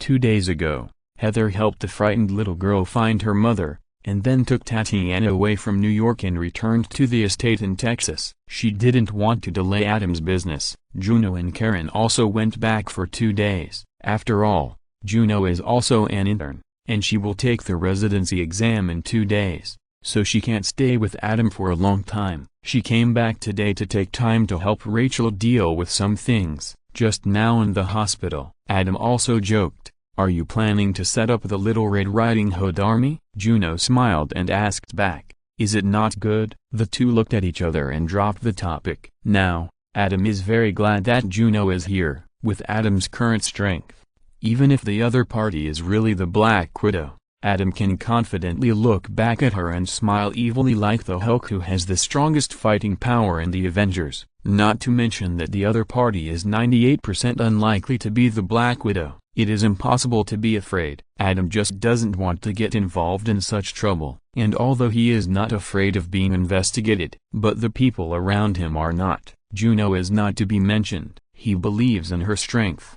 but Heather has a big problem. Therefore, how to get rid of this suspicious blonde beauty naturally requires a lot of technical content. In this regard, with Juno, Adam has a better idea. The best defense is offense. Juno did not agree as usual, but reminded, she is obviously going to use the beauty trap on you, but this is also your specialty. Adam's mouth twitched. My specialty is the beauty trap? Yes and yes. Juno smiled playfully. You are no longer the you of the past, let alone the you who trembled under the shadow of Magic Amy in high school. The situation has changed. You should take the initiative to nip possible troubles in the bud. At least cooperate with me to obtain the necessary information in time. In this situation, you have more advantages than me. Okay. Adam's eyes were full of helplessness. He understood what Juno meant. In the past, he was not famous, and if he had any trouble, Juno could easily help him solve it without making a sound. Juno has always done this, but now with Adam's fame exploding, Juno is sometimes powerless even if he is willing. The Little Red Riding Hood army cannot be successfully formed in a short time. At this time, Adam needs to cooperate with Juno more actively. Don't be so reluctant. Juno smiled. This girl is simply a beauty in the world, okay? You are at a disadvantage for using your beauty to get information? Haha. Adam laughed awkwardly. You know me. I don't care about these things, and I don't understand them. Do you know what to do? Juno rolled her eyes. Just like we discussed before, use your expertise to break her mental defenses first, and then take advantage of her distraction to get her true thoughts without making a sound. Did you think of this day? Adam thought of some tactical skills of prepared to deceive and sneak attack that he had discussed with Juno a few years ago, and he had to marvel at Juno's forward thinking. If we don't even fully grasp our own advantages in advance, how can we face this complicated world? Juno asked back. You are awesome, you are the best. What else can Adam say? But in addition to admiring Juno's awesome forward thinking, he was filled with a sense of weirdness when he thought about Juno thinking about his strengths and advantages all day. What was going on? Karen and I will go back first and stay in the bedroom. Juno continued to speak with her eyes. You and her will go back to the apartment later. After you get the information, we will discuss what to do together. By the way, you have to work harder and don't be fooled by her. You also said that the more beautiful a woman is, the more likely she is to lie. If this beauty is really well prepared, then you have to be careful. Why don't you come and watch? Adam complained. Okay. Juno thought about it seriously and nodded. Then don't close the door when you go back. Adam was speechless. If this blonde beauty is really the Black Widow, he may not be able to get reliable information. With Juno who can see through people's hearts, reliability will be greatly improved. But I can't do this. Just forget about closing the door. Adam complained. I'll try, and you can walk through walls, so why bother leaving the door open for you? I'm not you. How can I walk through walls? Juno teased with a smile. Ahem. Adam couldn't stand it anymore, and quickly ended the eye contact with Juno. First, the topic was getting more and more off topic. Second, he felt two piercing gazes on him. One was naturally Karen, who was always unhappy with Adam and Juno's intimate communication. The other was the blonde who just greeted him. Eye contact is indeed magical, but Juno didn't have Adam's superpower of bullet time, so Adam and Juno's eye contact couldn't be completed instantly, and it actually took a long time. The confident blonde thought she would have a wonderful and profound conversation with Adam, but she didn't expect Adam to look at her and then look away. Not only did he ignore her charm, but he also played a deep eye contact with an ordinary girl in front of her. This made her very unhappy. If she hadn't thought she had discovered a big secret and wanted to make a hot and exclusive news, she would have turned around and left. P.S. Thanks to Azure Meteorite for the reward. Chapter 714, The Mysterious Influence of the Lord of Mysteries Medical Center. Late at night. Parking lot. We're leaving first. Juno glanced at the blonde who looked wrong, smiled and said, gave Adam a look, and left with Karen. Adam was certain, because Juno's eyes were saying, that's it? Are you kidding me? Are you deliberately making up an excuse for me to help you hide these free gifts from Heather? Obviously, compared to Adam, Juno's first instinct about the blonde was that it was free. This made Adam feel relieved, because he trusted Juno's judgment, who had no prejudice against blondes and whose intuition was amazing. Hello, who are you? Adam watched Juno and Karen leave, and smiled at the blonde. Sandra Plansky, the blonde beauty said with a little dissatisfaction, I'm just a third-rate reporter from the Daily Bugle. I wonder if the famous Dr. Duncan can give me a chance to interview you. I've been waiting for you here for 3 days. The Daily Bugle is a very influential newspaper. Adam smiled and said,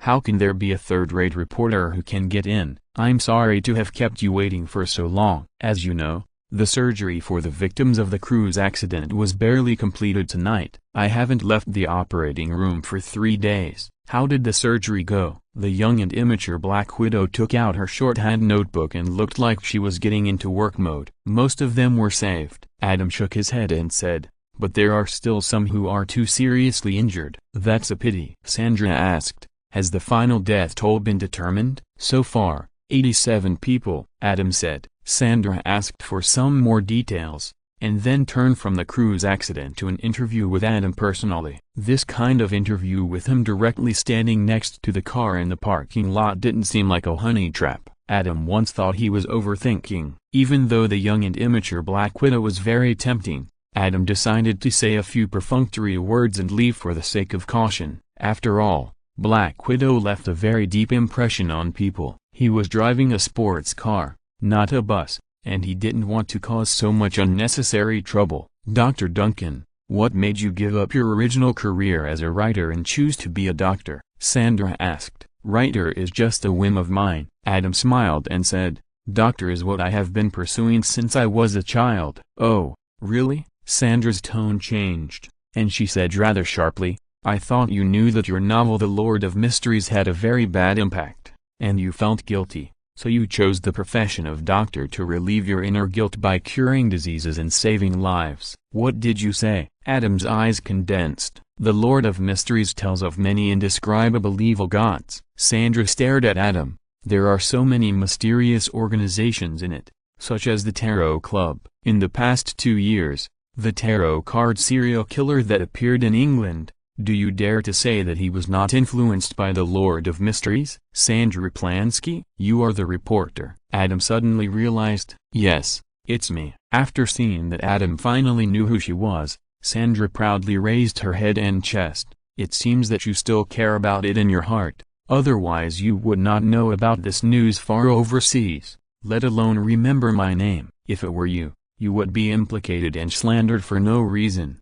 And you would definitely find out what happened? Adam shook his head. Do you think you are innocent? Sandra laughed, full of sarcasm. Of course, Adam said seriously. First, the indescribable evil gods in the Lord of Mysteries are not original, but borrowed from the Cthulhu mythology. Second, the mysterious organization Tarot Club is a righteous organization in the book, not evil. And tarot cards are props for fortune tellers. If this can be casually involved, then those fortune tellers in the streets and alleys are all suspected and can no longer use tarot cards for divination. Someone made a kitchen knife so that people can cook normally. Someone killed someone with a kitchen knife. Is it the fault of the person who used the kitchen knife? Don't you think this is too far-fetched? The Lord of Mysteries has been very popular in recent years and has created hundreds of millions of wealth for Adam. But in the free soil of the American TV world, as its influence has increased, some strange things that are very different from the original time and space have also grown. This one who appeared in England 2 years ago and was called the tarot card serial killer is one of them. The targets of this man's crimes were all prostitutes and patrons who hung out in brothels, but he insisted on forcing them to be formal members of the Tarot Club in the Book of the Lord of Mysteries. The first person to be killed was a prostitute. When her body was found, she was wearing a black classical robe with many symbols and magic signs painted on it. The most obvious one was a mysterious eye without eyelashes. In her hand was a tarot card representing the hermit. She was placed with her hands on her knees and looking into the distance, outside the window. On the glass window were written in bright red letters, "God is the only God, do not blaspheme." Anyone who has seen the Lord of Mysteries can immediately associate this with being dressed as the Admiral of the Stars, the hermit Catalia. The second person to be killed was a patron. When his body was found, his hair was deliberately dyed black and combed back diagonally, and he had red contact lenses. He held a doll of a little girl in each hand, and his eyes were lingering. On the table where his eyes were looking, there were also bright red letters, "God is the only God, do not blaspheme." For the next 2 years, Leonard the Star, Hugh Dilsha the Judge, Fourth Wall the Magician, Derek Berg the Son, Aldra the Hanged Man, all were cosplayed by this British tarot serial killer using his patron. This incident caused a sensation at first, but it soon turned sour, because this tarot serial killer, even if he only targeted the patron, tried his best to select victims who he thought were in line with the temperament of the Lord of Mysteries. The costumes were also very sophisticated. Many people with distorted values ignored the horror of serial murders and began to discuss the artistic beauty of tarot serial killers, and were full of expectations for the next heroine, Miss Justice Audrey. As the author, Adam was also under great pressure at the time. After the publication of the 8th volume of The Fool, he announced the termination of the subsequent creation of the Lord of Mysteries. In the eyes of the world, the 8th volume of The Fool was far inferior to the number of words in other volumes, which was also a clear proof that Adam could not continue to create and ended hastily after being under pressure. For a while, there were countless people who applauded or sighed. A few months ago, Miss Justice Audrey was finally cosplayed. However, many people with distorted values did not buy it. They felt that the victim did not have the temperament of Miss Justice Audrey at all, and said that it must have been done by an imitator. What they never expected was that they were right, and the one who exposed all this was the new reporter in front of us, Sandra Plansky. If you're listening to this novel on a channel other than Fanfic World, it means they downloaded and uploaded it without effort. We cordially invite you to visit our channel, Mundo Fanfic Novelist. There you'll find the original version of this story and you can explore many other novels of various genres. We are waiting for you to immerse yourself in a world of incredible novels. Chapter 715 Exclusive News Medical Center. Late at night. Parking lot. Adam looked at the journalist in front of him who was proud of his achievements, and felt quite emotional. In fact, her experience was very simple, which was very consistent with the routine of the classic Michael Jackson movie. She was born in Brooklyn, New York, and studied in the Department of Journalism at New York University. During the holidays, she followed her rich second-generation girlfriends to England for a vacation. By chance, she got a note written by a well-known reporter before his sudden death. The content on the note was amazing. It turned out that this well-known reporter had discovered a big news. He seemed to have discovered the identity of the tarot serial killer. It was no one else. It was Peter Lehman, the son of Baron Lehman, a highly respected and successful businessman, and a rising star in the political arena who was recently favored. This strong contrast and scandal, once detonated, will shock the world and bring unprecedented honor to the reporter who reported it. The Pulitzer Prize is within reach. Unfortunately, this well-known reporter is a patient with coronary thrombosis. This excitement directly exploded on the spot and died of illness. As a student of journalism, Sandra was also excited when she got this note. Most people who get this news either hand the note to the police or throw it away directly, but Me's sweetheart, as expected, tried to contact this extremely dangerous serial killer suspect without hesitation, because jokes are not nonsense. Without definite evidence, it is impossible to slander a son of a baron, a successful businessman, and a rising star in politics. Otherwise, the consequences will be serious. Sandra, who majored in journalism, knew it very well, so she began her journey to collect evidence. Most people can't get in touch with people like Peter Lehman. Fortunately, the family of her two-man bestie gave her enough convenience. After learning that Peter Lehman would swim in the swimming pool of a high-end private club called the Governor's Hall every day, Sandra asked her two-man bestie to help her arrange it so that she could enter and then create an encounter. The two-man bestie agreed very generously. So Sandra successfully entered the governor's hall, found Peter Lehman who was swimming, and successfully staged a rather clumsy drama of a hero saving a beauty after drowning. Fortunately, she is beautiful enough and has a hot body. Peter Lehman was just an ordinary man, and was immediately attracted by her beauty and figure. Where would there be extra blood oxygen to supply the brain to think? He immediately invited Sandra to visit his large estate, enjoy the beautiful scenery of the English countryside, and breathe the sweet and noble air. Peter Lehman himself was a handsome man, and he had such a family background, and she needed to get close to the Lehman family to collect evidence. Therefore, Sandra agreed immediately. When she got there, she saw such a large estate, and was led by Peter Lehman, first wandering among the well-dressed upper-class people. Then, she was led by Peter Lehman to walk in the beautiful garden. After a spiritual collision of art and life, Sandra, who was really from an ordinary family, had long been addicted to this dream atmosphere. At that moment, she felt that she had fallen in love with her Prince Charming Peter Lehman, and she felt that the well-known reporter must have made a mistake. How could such a gentle and easy-going, handsome, rich, and promising man be a tarot card serial killer? So, she fell in love with Peter Lehman carelessly. Those days, dating with a nobleman made her intoxicated. But in daily interactions, a little detail made her remember her purpose again. But Jushiren said, "When you stare into the abyss is also staring at you." Sandra is just an ordinary journalism student. How can she be as sharp as her counterpart Black Widow? The investigation was soon discovered by Peter Lehman. At this moment, Peter Lehman is no longer the man who was completely attracted by Sandra's red swimsuit at the beginning. His mind returned and he discovered Sandra's investigation. So, one afternoon, Peter Lehman invited Sandra to go boating on the lake.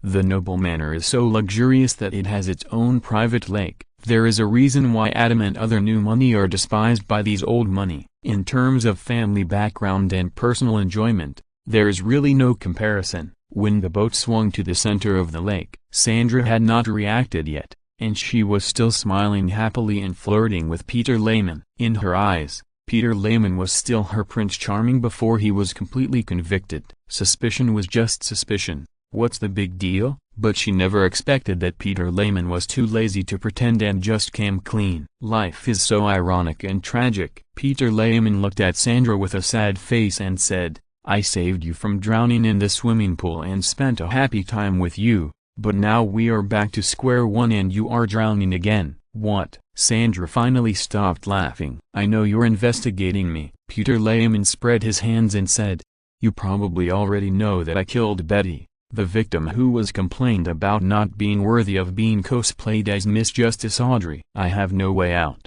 In fact, I concealed my identity at the beginning, but she was too charming. We have met many times over the years. She found out my identity. Then she demanded more and more. I am the son of Baron Lehman, a successful businessman, and a rising star in politics. I can't always be blackmailed by a lady, right? So I studied the Tara murder case, rehearsed the plan, imitated the Tara murderer, and killed Betty. Unfortunately, it was my first time doing such a thing, and I left the unique button at the scene. Then it was discovered by my former private secretary. She also tried to blackmail me, and then wanted to contact a lawyer, so I could only poison her coffee and poison her to death. Now you are also going to capsize and fall into the water and drown accidentally. I understand the mentality of those serial killers more and more. Sometimes once you make a move, you can never stop." Then, regardless of Sandra's pleas and threats, he pushed Sandra off the boat, watched her flounder, and left. He returned to the manor and called the police station, describing the incident as an unfortunate accident of a woman who couldn't swim. But at this moment, Sandra, who could be called a mermaid, came out wet and said to the confused Peter Lehman with a smile, "I'm pretending. In fact, I'm the captain of the Brooklyn Community Swim Team." Without the word surprise the comedy effect is limited. Then, the police who learned the truth, under the control of a mysterious force, repeatedly resisted the urge to draw their guns and kill Sandra directly, and arrested Peter Lehman. Sandra also relied on this exclusive news to become famous. She returned to New York and joined the famous Daily Bugle as soon as she graduated, a typical happy ending. Adam had naturally seen this report, but he didn't connect the name of this reporter with the face of Black Widow. So now the question is, what exactly did Sandra want to do by looking for him? Chapter 716, The Prodigal Son's exclusive scene. Medical center. Late at night. Parking lot. Adam and Sandra argued for a long time about whether Adam should be held responsible for the tarot killer incident. There was no way. It was not terrible that the 3 views were already set. What was terrible was that the 3 views were set. When a scholar meets a soldier, he could not explain his reason. As long as Sandra did not want to accept Adam's explanation, even if Adam said the oracle that God asked him to bring down, she could still say, "You say yours, I say mine." Dream Anjou said, "The truth is only within the range of the canon." It is true today. If there are no other questions, I will leave first. You know, I have been busy for 3 days and need to rest. Adam was too lazy to have a war of words with her. Generally, people whose 3 views are set are already difficult to convince. Not to mention that Sandra is the kind of heroine who believes that she is the heroine of the world. And it is the kind that has been verified. If not, how could she bravely enter the devil's cave, and with her not-so-thin body, expose the hypocritical face of the son of the Baron, the successful businessman, and the rising star in the political arena, bring the murderer to justice, and redress the injustice of the innocent victim? Haven't you seen that the last woman who was going to expose the son of the Baron had been poisoned to death? After Adam learned that she was the silly female reporter, he had lost interest in testing her true purpose, because there was no need. If it wasn't for fate, riding her, hanging up, how could the male protagonist be forced to be mentally retarded and the ending be reversed by her? You know, the drowning hero saving beauty scene when they first met was very retarded. A beautiful woman ran to a swimming pool where only one person was swimming, and suddenly drowned. After being rescued by the son of the Baron, she didn't dare to say that she couldn't swim. Otherwise, a beautiful woman who couldn't swim, ran to the side of the swimming pool alone and jumped down directly. Wouldn't that be courting death? Even if her red swimsuit was extremely attractive, it was too suspicious. She only dared to say that she hadn't swum for a long time, and then kept touching her long legs. The son of the Baron reminded her that if she hadn't swum for a long time, she must warm up before going into the water. Otherwise it would be easy to cramp her legs and cause danger. This is also reasonable, but it is too unreasonable to reverse the ending with this. The son of the Baron said that she was going to drown again when she returned to the starting point, but he forgot that she was not unable to swim. Moreover, there is no necessary connection between leg cramps during swimming and whether you warm up beforehand. Will you cramp if you don't warm up? Adam said, "Stop it. Dr. Duncan tells you, as long as you have good physical fitness and strong emergency responsibility, you can quickly adapt to the stimulation and changes of the body to the outside world, and you will not cramp without warming up." It can only be said that warming up can avoid possible cramps to the greatest extent. Besides, when she was pushed down, she resisted and struggled with the son of the Baron for a while, which can be regarded as warming up. After being pushed down, the son of the Baron did not wait for her to stop struggling completely, and he just left and called the police. It's too careless. At least you sit in the boat and watch your opponent struggling in the lake quietly. If conditions permit,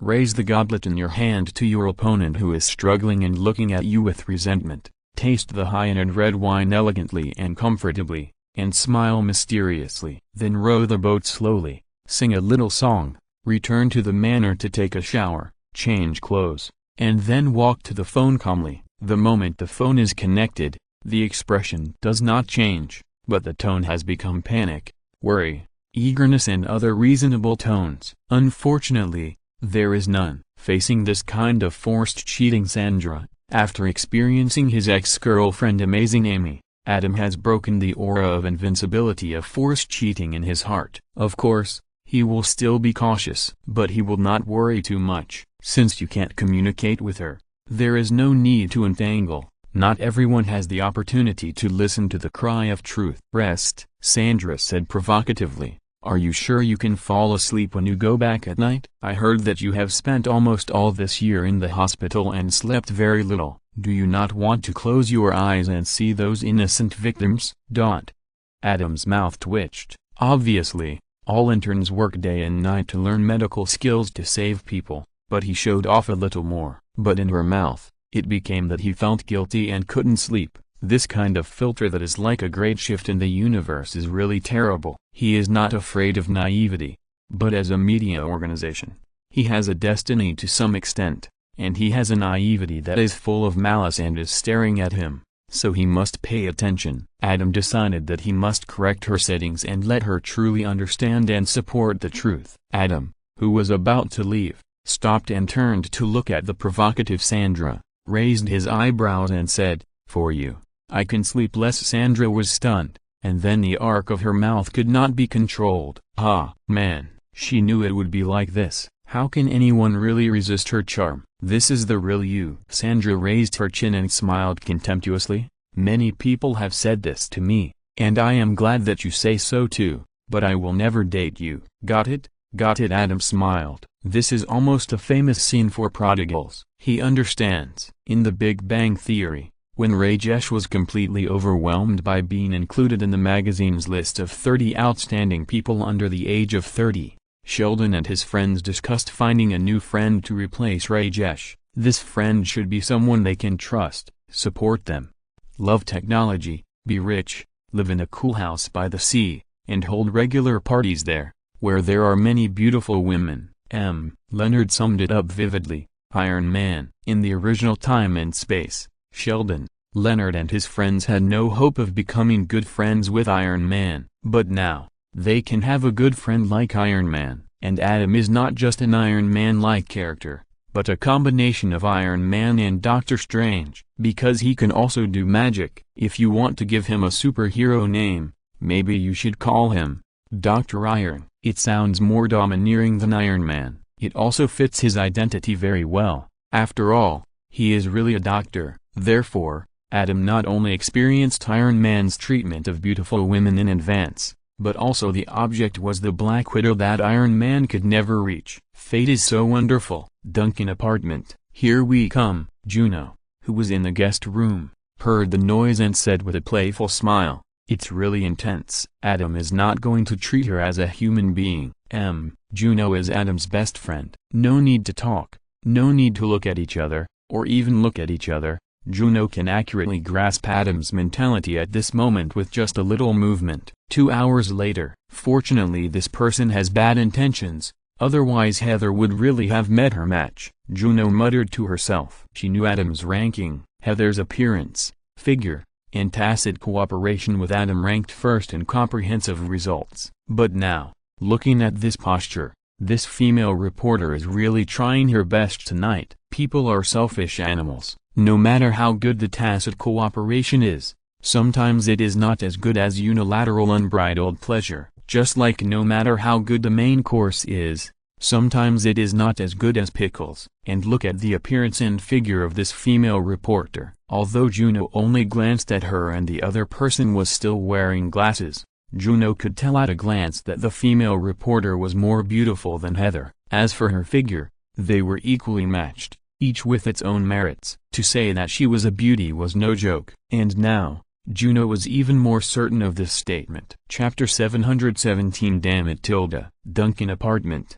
2:30 in the morning. Juno pushed open the door of the master bedroom. Adam was feeling Sandra's pulse by the wrist. He smiled awkwardly at Juno's teasing look. Juno stood there with his arms crossed, watching Adam feed Sandra, who was sleeping soundly and unconscious, with a playful look. "Let's talk outside," Adam signaled with his eyes. Although he could communicate with Juno through eye contact, that was a common conversation. When encountering such a conversation that would use new professional vocabulary, it was still necessary to communicate through words. Juno nodded and walked out of the master bedroom. Then, under Adam's astonishing gaze, he pushed open the door of the guest bedroom and gave a few instructions to Karen, who was also awake. Karen, who was wearing pajamas, glared at Adam, got up and walked into the door of the master bedroom. "I feel more at ease with Karen watching," Juno teased with a double meaning.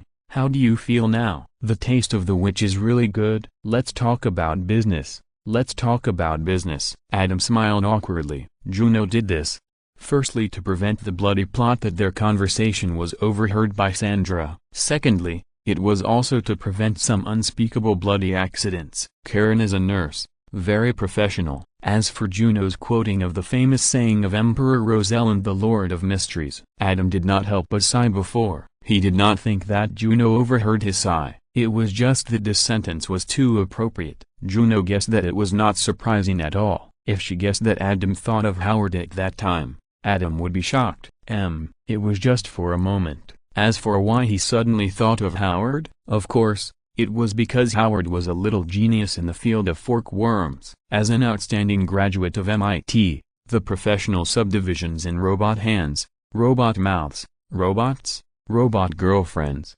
robot ladies, etc. really brought countless inspirations to the island country's robots and multiple fields of movies. What's even better is that Adam met the multi-dimensional isotope of Black Widow, and Black Widow's other multi-dimensional isotope is exactly Kusanagi Motoko from Ghost in the Shell. It can almost be said that Kusanagi Motoko is Howard's ultimate dream in the field of robotics. Adam said that, of course, it was only Howard in the original time and space. In this time and space, Adam no longer dared to say that, because Adam didn't know how much influence the Lord of Mysteries would have on Howard. Compared with those superheroes, Emperor Rosalind the Lord of Mysteries might be more sought after by Howard, because they have similar temperaments. Both are mechanical LSP, and both are very coquettish. If this butterfly effect really exists, then Kusanagi Motoko is no longer enough to be Howard's ultimate dream in the field of robotics. Emperor Rosal's original wife,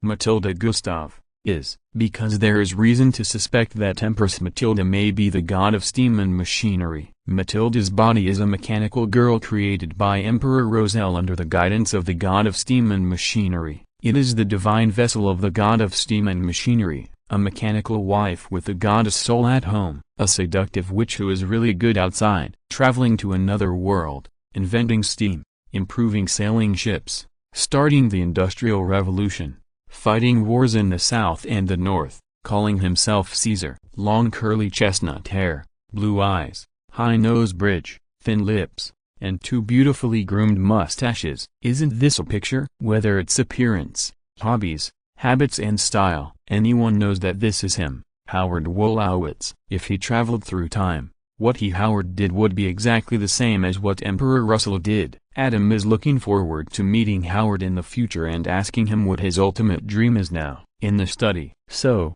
what does she want to do? Juno asked. Nothing. Adam shook his head speechlessly. She thinks that I wrote about the Lord of Mysteries, and there is a tarot club serial killer in England. Maybe there really is a secret organization like the Tarot Club. You know, there are too many secret mysterious organizations in the West. So she wants to find clues about the real Tarot Club serial killer from you. Juno was speechless. Or does she think you might be the evil boss behind the scenes? Even if not, you must be an important member of a mysterious organization. Adam shrugged and said, as long as we find evidence, we can get explosive exclusive news that far exceeds the son of the Baron being a copycat murderer. At this point, he glanced at Juno and complained, damn it, to some extent, she really hit the jackpot. Juno's Little Red Riding Hood group is now slowly developing into the Little Red Riding Hood army, although Adam never pointed it out to Juno from beginning to end. But if Juno and the others really have problems, Adam can't really just push it aside and do nothing. Therefore, to some extent, he is really a member of the mysterious organization. Juno was very happy with Adam's hint. She was willing to be the shadow behind the sun Adam, and take the initiative to help Adam resist the invasion of darkness. She really regarded Adam as her best friend and the light of life. Even if Adam didn't know, didn't understand, and didn't want it, she was willing to do it silently. But if there was a positive feedback, she would naturally be happier. What are you going to do? Juno looked at Adam with a smile. I think her values are not right, and her 5 elements are not complete. Adam thought for a while and said, she needs to be educated. I think so too. You are more effective than me in dealing with her. Juno nodded, glanced at Adam, and reminded him, you solve this yourself. But don't get stuck in it first, otherwise it will be very troublesome. Think about Robin, who is also a journalist. She is completely different from Heather and Max. I know. Adam nodded. I know who is our own. Journalists, especially ambitious journalists, like to make sensational exclusive news. Sometimes, even if the big news is their own. It is no exception. Don't brag. Juno shook her head and said, you are still too soft-hearted.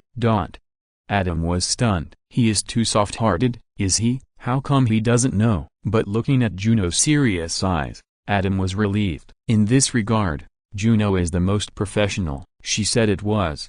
Then it must be. It's okay. You will remind me. Adam smiled. The two looked at each other and smiled at each other. The next day, the sun was high in the sky. Sandra struggled to open her eyes. Who am I? Where am I? What am I doing? The three soul questions could not help but echo in her blank brain. Are you awake? With a gentle female voice, a familiar face appeared in front of her. She remembered that this was the ordinary girl who made Adam ignore her charm at first last night. You must be very thirsty. Come, drink some water. Juno smiled and brought a glass of water and handed it to Sandra. Thank you. Thank you. Sandra was a little confused for a moment, but she was thirsty, so she struggled to get up and leaned against the bed, took Juno's water, and drank it in big gulps. As she drank the water, the subsequent memories of last night began to flash in her mind, and then she shouted out in shame and anger, damn it Tilda. P.S. Thank you for the reward from my brother Lee. Chapter 718. The Charm of Black Widow. Duncan apartment, master bedroom. After Sandra replenished her water, she finally remembered what happened last night. Then she was extremely ashamed and angry. Don't think wrongly. It's not that she can't accept certain things. The women who can let the prodigal enjoy the special and famous scenes are all experienced drivers. How can they care about these? What she can't accept is that her journalistic sensitivity and professionalism have been lost again. The first time was when she represented the school newspaper to interview an art film director. When she arrived at the director's room, before she got to the point, the director handed her a glass of wine, and then when she woke up the next day, the director was gone, and she didn't get any interview content. The second time was the investigation and evidence collection of the son of the Baron. Although the ending was perfect in the end, but the process is hard to describe. She was really moved by the son of the Baron at that time, and she forgot her purpose over and over again. In the end, if it weren't for the son of the Baron's own idiotic imagination and active showdown, she would probably have completely forgotten her original purpose in a short time. And this is the third time. Compared to the previous two times, this time not only impressed her deeply, but also made her extremely ashamed and angry, because this was her first big move after becoming famous. She thought she was mature and professional enough, but she never expected that this time, not only did she forget the purpose of her visit like the previous two times, but she also told the purpose of her visit in detail under Adam's induction. That's right, she said it. She showed her cards. Damn it, how could she say it out loud? This kind of investigation must be secret and unexpected, otherwise, how could there be a chance? Now, the good situation is ruined. After knowing her purpose, only a fool would allow her to continue to approach the investigation. The pride of being a rising star in the media was completely destroyed by Adam overnight. It's so abominable. Annoyed, Sandra raised her head and drank the water in the cup. Only then did she notice that the girl in front of her was looking at her with a smile, and her eyes were a little wrong. Sandra was startled by a hint of coolness and quickly grabbed the quilt to cover her body. How can the famous scene of the prodigal son be without the beautiful curves in the morning afterwards? Men and women in the American TV world are not afraid of cold, and not covering themselves with a blanket is a basic practice. In the cold weather, they not only wear cool clothes to walk outside, but also drink ice water on the days of the month when they should drink hot water, and even walk barefoot on the cold road. There is nothing they can't do, except what you can't think of. It is said that polar bears are a fighting nation, but the men and women in the American TV world are really not joking. Of course, children in front of the TV must not learn from them. They are different. They have practiced and have been like this since they were young. They are professionals, and there is a reason why they like to drink ice water at any time. First of all, they generally eat high-calorie foods, and drinking ice water is refreshing. This is the same in other regions. When you eat a lot of fish and meat, you will find that ice drinks are more suitable. This is the reason. The second is their cultural tradition. They regard freezing as an antidote to death. Any animal or plant must be frozen and stored immediately after death before it can be used as food. Therefore, they like to add ice to everything they eat. There is a special ice maker in the refrigerator at home. When they go out to a restaurant, they always have a glass of ice water first. It's okay. Juno smiled and said, "I'm a doctor." Sandra was speechless. What does this have to do with whether you are a doctor? The one last night was also a doctor. Doctors are scary.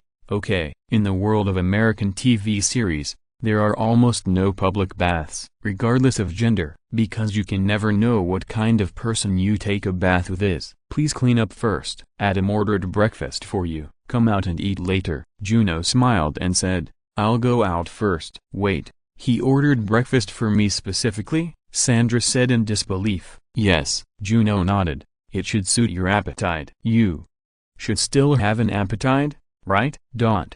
Sandra's face frowns, and she grabbed the quilt covering her body tighter. When Juno closed the door, Sandra had the mind to think, what's going on? Last night, he had clearly tortured her out of her purpose, but he didn't drive her away, but instead ordered breakfast for her. Was he in love with her? No. Sandra quickly ruled out the usual first reaction of a beautiful woman, because love is not like that. Absolutely not. Does he have other intentions towards her? Yes. Her guess must be true. Adam Duncan, this guy with a brilliant appearance, is really problematic, so he pretended not to know her purpose in order to confuse her. This idea is very smart, because last night she confided her heart and told her purpose without reservation, and even told almost everything from childhood to adulthood, normal, abnormal, funny and embarrassing. At that time, she was half asleep and half awake. Adam might have thought that she didn't remember the scene and conversation at that time. After all, if a person stays in the same scene for too long, he will forget the time and himself. This is the same as when a person drives on a vast and empty straight road.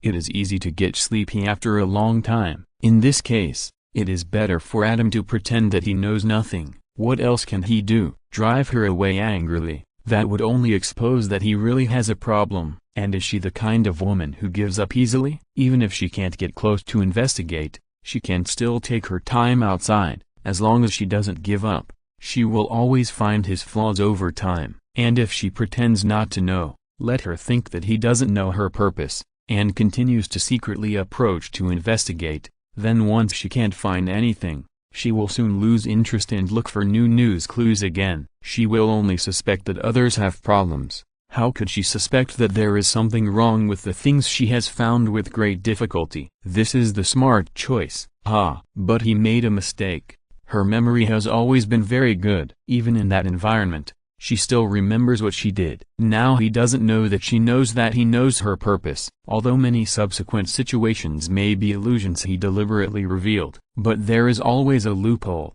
As long as she is given the opportunity to get close, it will be much more efficient than her slowly investigating outside. She has a great hope of finding key information. This is her confidence as a rising star in the media. Adam Duncan, no matter how smart you are, there will always be a moment when I will catch you. When that happens, I will definitely make a sensational exclusive news. Let's wait and see. Thinking of this, Sandra was in a good mood. The troubles were gone, and the happiness of last night could not help but emerge in her mind, lingering. It's true, the frown just went away, but it came back to her heart. Don't worry, don't rush, take your time, take it slowly first, Sandra murmured. Chapter 719, Testing of Plasmolysis.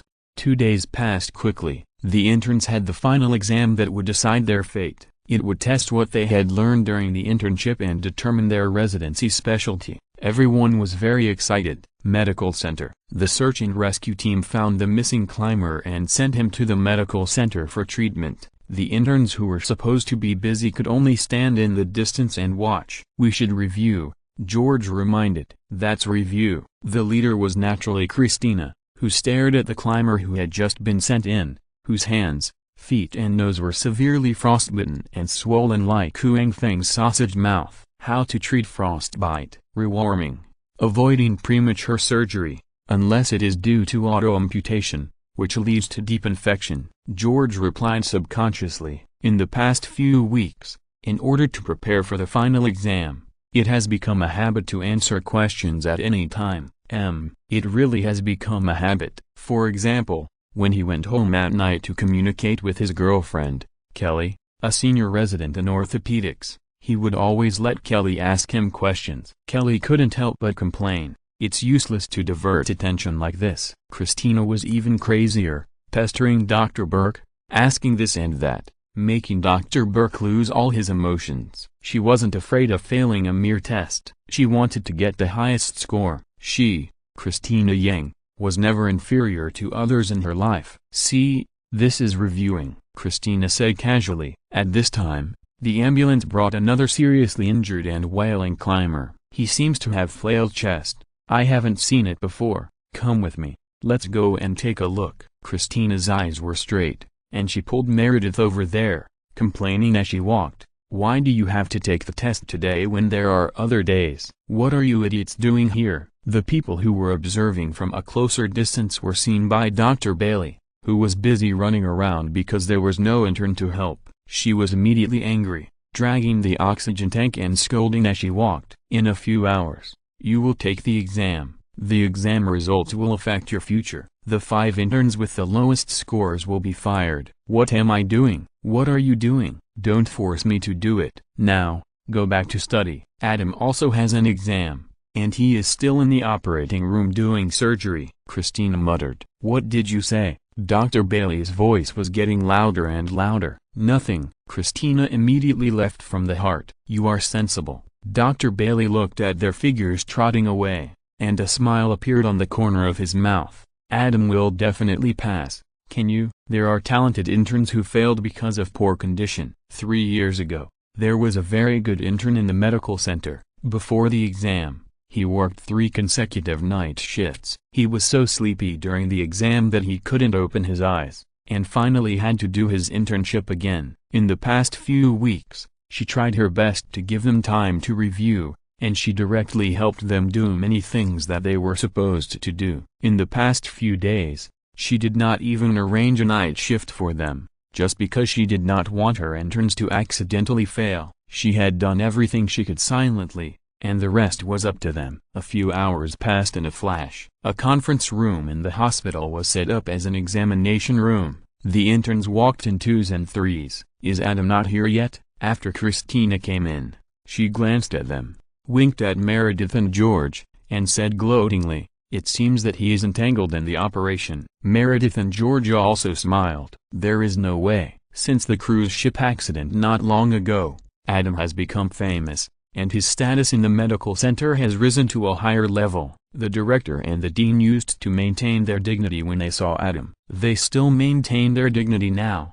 To them, when they saw Adam, their faces changed instantly, and the sincere smile from the heart could move anyone in the world who did not know the truth. "The way he was concerned about me was really, jealousy has changed my face beyond recognition. Jealousy has torn me apart." If you don't know the answer, choose B.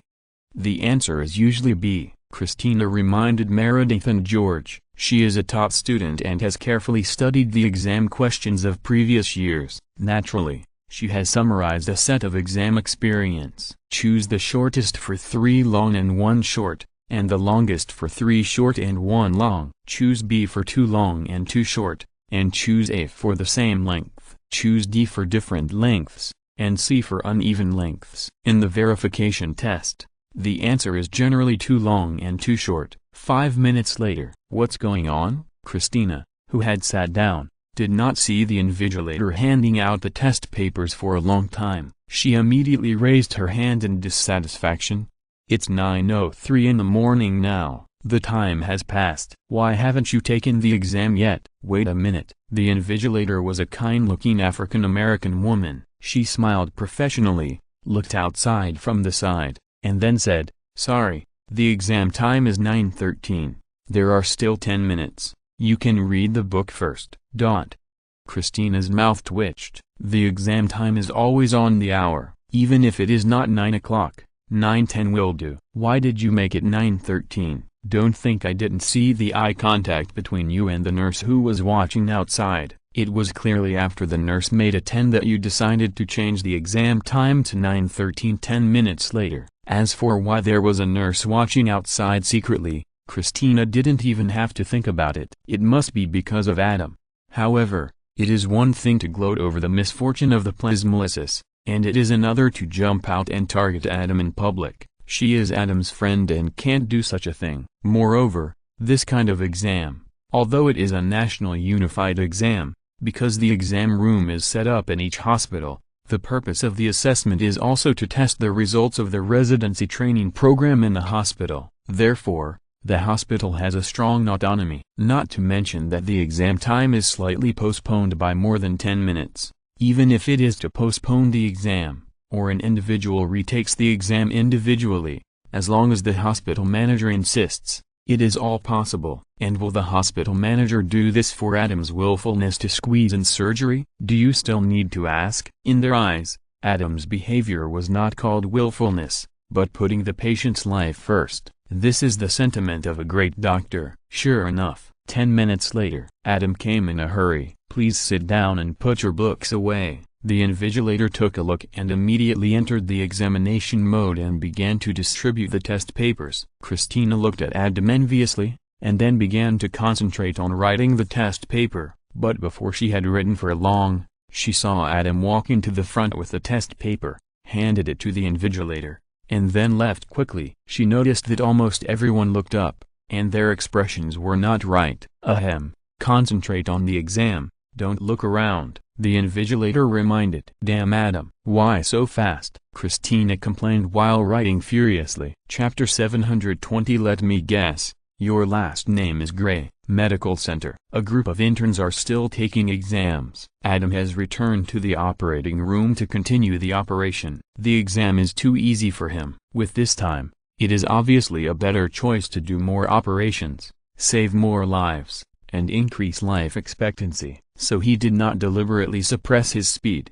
but increased it. However, this also put great pressure on other interns. No one would think that Adam would not give up directly. Instead, they would sigh in their hearts that Adam is worthy of being Adam, and at the same time, they would be nervous. After the exam today, the results will be released tomorrow, and the one-year internship will officially end. A year ago, everyone was taken to the surgical practice room by the chief of surgery, Richard, to give a lecture. 8 of you will be transferred to easier departments, 5 will collapse under pressure, and 2 will be persuaded to quit. This is your starting line, your arena, and where you will go depends on you. Now a year has come. The result is just as the chief of surgery said. Alex and Liz, this couple, first of all, because of all kinds of messy things, they did not heal the shadow of their childhood, and did not take seriously the patients they should have taken seriously, and became the 2 who were persuaded to drop out. Then there is today's assessment test. The 5 with the worst scores, that is, the 5 who failed to withstand the huge pressure during the internship and the final exam this year, and collapsed actively or passively, and were eliminated. There are 8 more who will be transferred to easier departments. There are only 3 core departments in general surgery, that is, general surgery, cardiothoracic surgery, and neurology. Other departments such as neonatology, plastic surgery, urology, ophthalmology, obstetrics and gynecology are easier departments, and they are all surgical interns who are not good enough, either actively or passively. Now Adam and Christina have definitely chosen cardiothoracic surgery. Meredith has basically decided on general surgery. George wanted to develop into cardiothoracic surgery at first. After all, he is also Dr. Burke's little follower and often boasts of being Dr. Burke's good helper. But Adam and Christina were already in the cardiothoracic surgery department, and his level was totally incompetent with them, so he could only choose neurology and general surgery. General surgery was actually pretty awesome, and the chief of surgery Richard came from general surgery. Above the top doctors, below the legendary doctors, the best of the best. There were still 2 spots left, and if nothing unexpected happened, they should be Bianca and Bald Chris. Bianca was going to choose neurosurgery. Bald Chris was going to choose general surgery. The final result would depend on tomorrow's results and the hospital's arrangements. Outside the examination room, "Time is up. Please put down your pens." The invigilator glanced at the time and announced. Most of the interns put down their pens, but some were still writing furiously. Because since 5 people were going to be eliminated, it was no joke. It was about their future. So how could they not go all out? The difficulty of the test questions was relative. For Adam, it was too easy. For Christina, it was not difficult either. But for some interns who were not very talented and were still a bit confused, it was troublesome. They had to think over each question again and again before they could tick the answer they were not sure about. When I reviewed it again afterwards, I felt that my first instinct was the right one. In the repeated tug-of-war, time had already passed silently. At the end, they had not yet completely filled in their answer sheets. At this time, could they put down their pens? "Doctor, please put down your pen." The intern had to walk to the intern who was still writing furiously and reach out to take it. Yes, the intern agreed, but he continued to write, and later he chased the direction where the intern was pulling him and insisted on writing. It was not until the intern began to warn him that he opened his hands and indicated that he had handed in the paper. It looks exaggerated, right? In fact, this is already very good. After all, everyone is a doctor, and the intern is also a serious doctor with a doctorate in medicine. His own theoretical knowledge, plus the fact that he is used to seeing life and death during his internship in the hospital. He still did the necessary psychological adjustment and physical protection, and this is no longer the most critical doctorate in medicine assessment. Even if he fails, he can still apply for internship again, or at least apply for internship again in a worse hospital. So although it was very tense, it was not to the extent of the medical incidents at the exam site that Christina liked to see. Those who took the legal qualification exam were really miserable. At Matthew and Lily's wedding, Matthew's senior sister who had a crush on him hurt herself several times in order to avoid taking the exam. There was a reason for this. As graduate students, after years of studying and studying hard, law students had to find relief in those 2 days of brutal exams. This was the medical doctor exam that determined the fate of doctors. Only those who passed the exam could become formal lawyers. They were not doctors and were not used to the test of life and death. The exam pressure was so great that the pass rate was only about 50%. Every year, there were candidates who collapsed on the spot. Some vomited as soon as they got the test paper and were sent away directly. Some covered their heads and shouted no, no, no, halfway through writing, and rushed out of the exam room without caring about anything. When the time was announced and the exam was over, because they were too exhausted, all the candidates lay on the table with their eyes closed to rest, like robots that had lost power. It was a classic scene. Therefore, it is understandable that law students who do not want to face this kind of pressure find all kinds of reasons to escape. Doctors and lawyers, these two professions known as standard middle class, are not so easy to be, and how can the money of capitalists be so easy to get? Dr. Duncan will treat us tonight at the Old Friend Bar. A young nurse stood outside and said to the interns who walked out of the examination room with a smile, "Everyone come, okay, the internship is over. We must have a good time tonight. Damn it, we will know the results tomorrow. How can we sleep if we don't get drunk tonight? Go, we must go." The interns agreed. This is what Adam asked the young nurse to do. After all, he used some privileges and affected everyone a little bit, so it is right to give some compensation. Besides, we should celebrate tonight because it is the last day of the internship. After tomorrow, this group of interns who came together may not be seen again in the future. Even if we meet again, our identities will definitely be different. Nightfall. Old Friend Bar. This place has long replaced the closed Joe's Bar and has become the largest and only bar next to the medical center. Every night, a large number of medical staff come here to play. There are even more tonight, because Adam has already announced that the whole night is free, which is equivalent to holding a grand medical party in the Old Friend Bar. As long as you are a medical staff, you can come in and play for free. After having a lively time with a group of colleagues, Adam came to the bar. asked the bartender and waiter to greet everyone, and then prepared to leave. After all, he is very busy. As a time management instructor, he naturally wants to make every minute the most exciting. Staying here to brag and chat is obviously not using time to the limit. Hi. A girl came to Adam and took the initiative to greet Adam. Hi. Adam responded reservedly. The girl was not particularly beautiful, but she looked pretty. Can I buy you a drink? The girl was very proactive. I haven't seen you before. Are you new here? Adam didn't say anything about the girl's overly proactive remarks, because he was already used to it. He glanced at her and smiled. Don't say anything yet. Let me guess, you just came from Boston. Your last name is Gray, right? Do you know me? The girl was surprised. No. Adam smiled playfully. Because you and your sister are very similar. You both like to hang out in bars, and you both take the initiative. I can't figure out whether it's because you both are doctors, or because you both have the last name Gray. Meredith's half-sister, Little Gray, Lexi Gray. Chapter 721. There are bad guys in the hospital. Old friends bar. At the bar, Little Gray, Lexi Gray was speechless for a while by Adam, then shook her head and smiled. I know, you are my mother's doctor. It must be my mother who showed you my photo. I am just your mother's doctor. Why did she show me your photo? Adam teased. Lexi's eyes immediately moved away, not daring to look Adam in the eye. After all, she is not an old driver like her sister Meredith. How could she stand such teasing from her idol? That's right, she is Adam's favorite. When the videotape of Legend Gray's speech class spread in the medical community,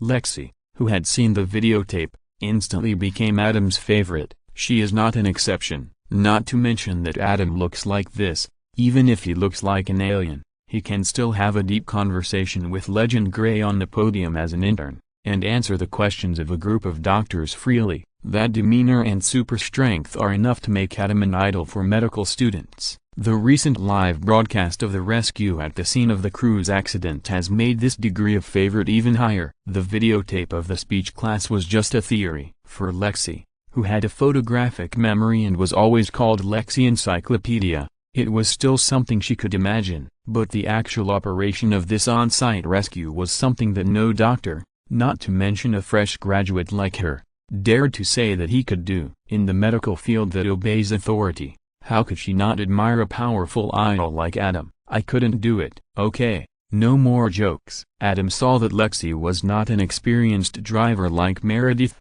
so he quickly stopped talking and stopped teasing. There are 3 reasons. First, I know everyone in the medical center, so you must be new. Second, not only do you behave like Meredith, you also look a bit like her. Genetic inheritance is so wonderful. Combined with what your mother told Meredith before, you are also studying at Harvard Medical School, graduating this year, and tomorrow is the day for the new interns to report. If not you, who else could it be?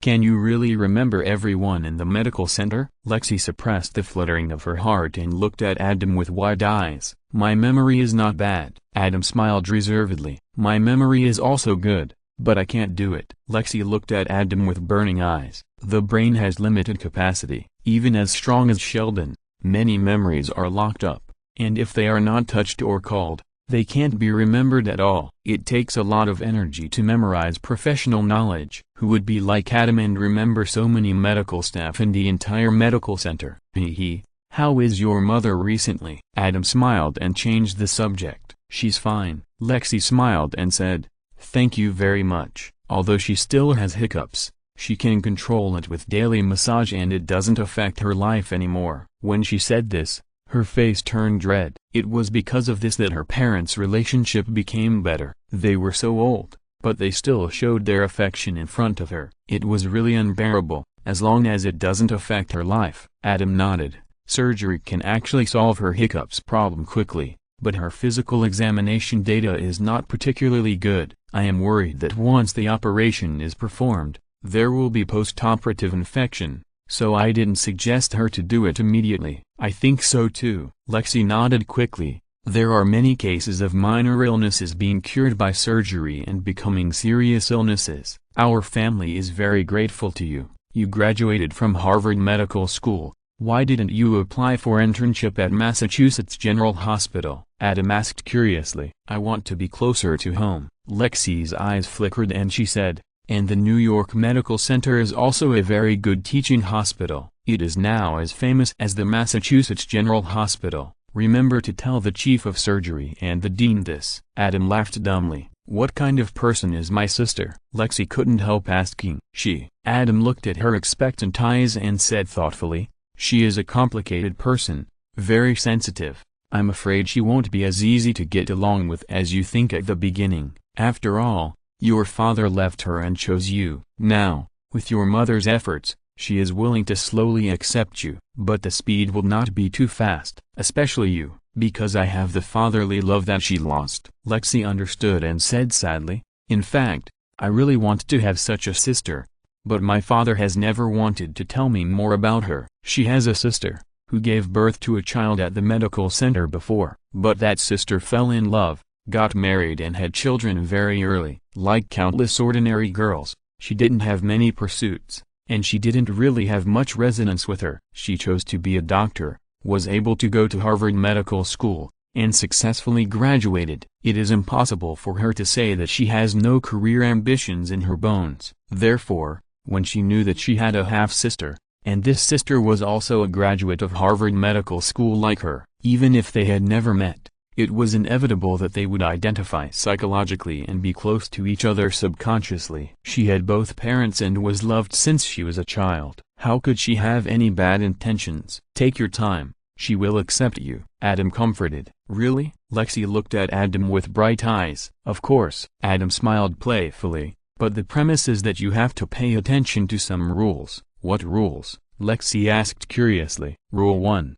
Don't chat up men in bars. And don't be chatted up by men in bars. Adam raised his finger and said with a smile. Rule 2. Don't get together with colleagues in the hospital, especially those senior doctors. Rule 3. Buy a tight belt. Rule 4. Never get drunk. Lexi was stunned. What the hell is this? Because you never know if the man you meet in the bar or your colleague in the hospital has had an intimate relationship with your dear sister. Adam smiled. You don't want to become that kind of sister with your half-sister, do you? Of course not, Lexi shouted with a blushing face. Very good, Adam teased. Your sister doesn't want to either. Well, maybe she doesn't care too much, but she probably doesn't want to either. So if you want your sisterly relationship to break the ice faster, remember these 4 rules. Rule 1 and Rule 2 are to prevent the embarrassment that you sisters may encounter from the root. Rule 3 and Rule 4 are to prevent you from getting into accidents due to impulse. They're all for your own good. There are bad guys in our hospital. Lexi suppressed her discomfort and didn't care who the bad guy was. She just looked at Adam and said worriedly,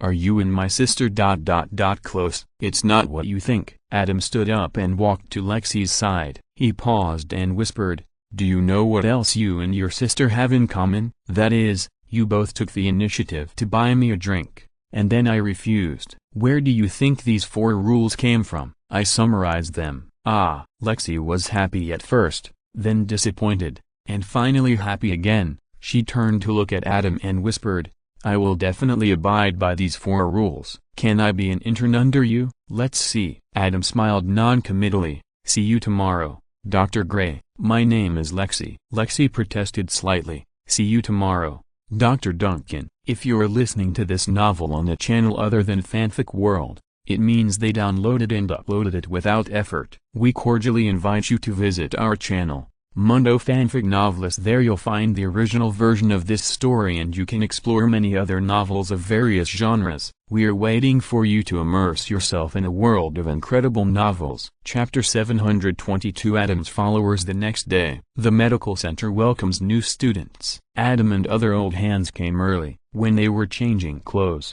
Jessie, the secretary of the chief of surgery, pushed the door open and raised the envelope in her hand. The critical moment has come. Our grades. Everyone gathered around. Adam, this is yours. Jessie was the first to hand the envelope to Adam. Congratulations on passing the internship and becoming a formal resident at the medical center. Thank you. Adam took it and thanked him, but before he could open it, Christina snatched it away and tore it open. Damn it, in such a short time, You actually got full marks. Christina looked at the scores on the transcript. Although she was used to it, she still couldn't help but exclaimed. Does this need to be questioned? Adam joked in a good mood. Dr. Yang, this is yours. Jesse, the secretary of the chief of surgery, handed out the transcripts one by one. Gray, this is yours. O'Malley, this is yours. Adam immediately noticed Jesse's pause, and seeing Jesse's fleeting pity, he couldn't help but sigh in his heart.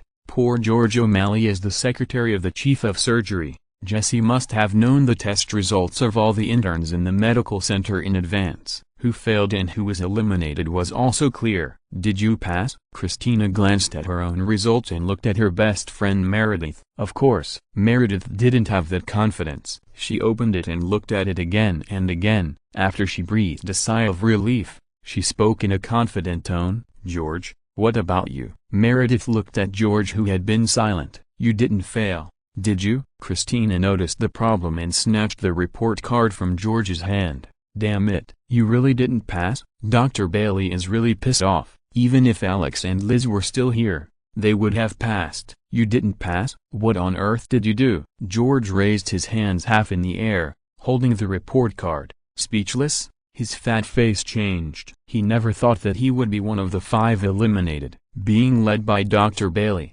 the most senior resident recognized by the hospital, is a manifestation of strength. Not to mention that he has performed well in the past year and was called a good helper by Dr. Burke. 5 out of 18 people. The probability of elimination is indeed not small, but no one should be eliminated but him. Let me ask for you, Adam said, and called Richard, the chief of surgery, to ask. After hanging up the phone, he shook his head and said, your test scores were the 3rd from the bottom. The chief specially checked your test paper. It was a mess. Did you perform poorly because of too much pressure recently? You are too bad, aren't you? Christina complained. You have a girlfriend who once got the highest score to help you review. How can you perform poorly in such a small test? Okay, Christina, stop talking. Meredith quickly stopped Christina and looked at Adam. Are there any remedial measures? Can I retake the test? This is not a missed test. How can I retake it? Adam shook his head and said, now either leave or reapply for internship. With George's performance, the chief will definitely agree. One is not taking the test, and the other is not passing the test. It is reasonable to give those who did not take the test a chance to retake. If those who failed the test can still be given a chance to retake,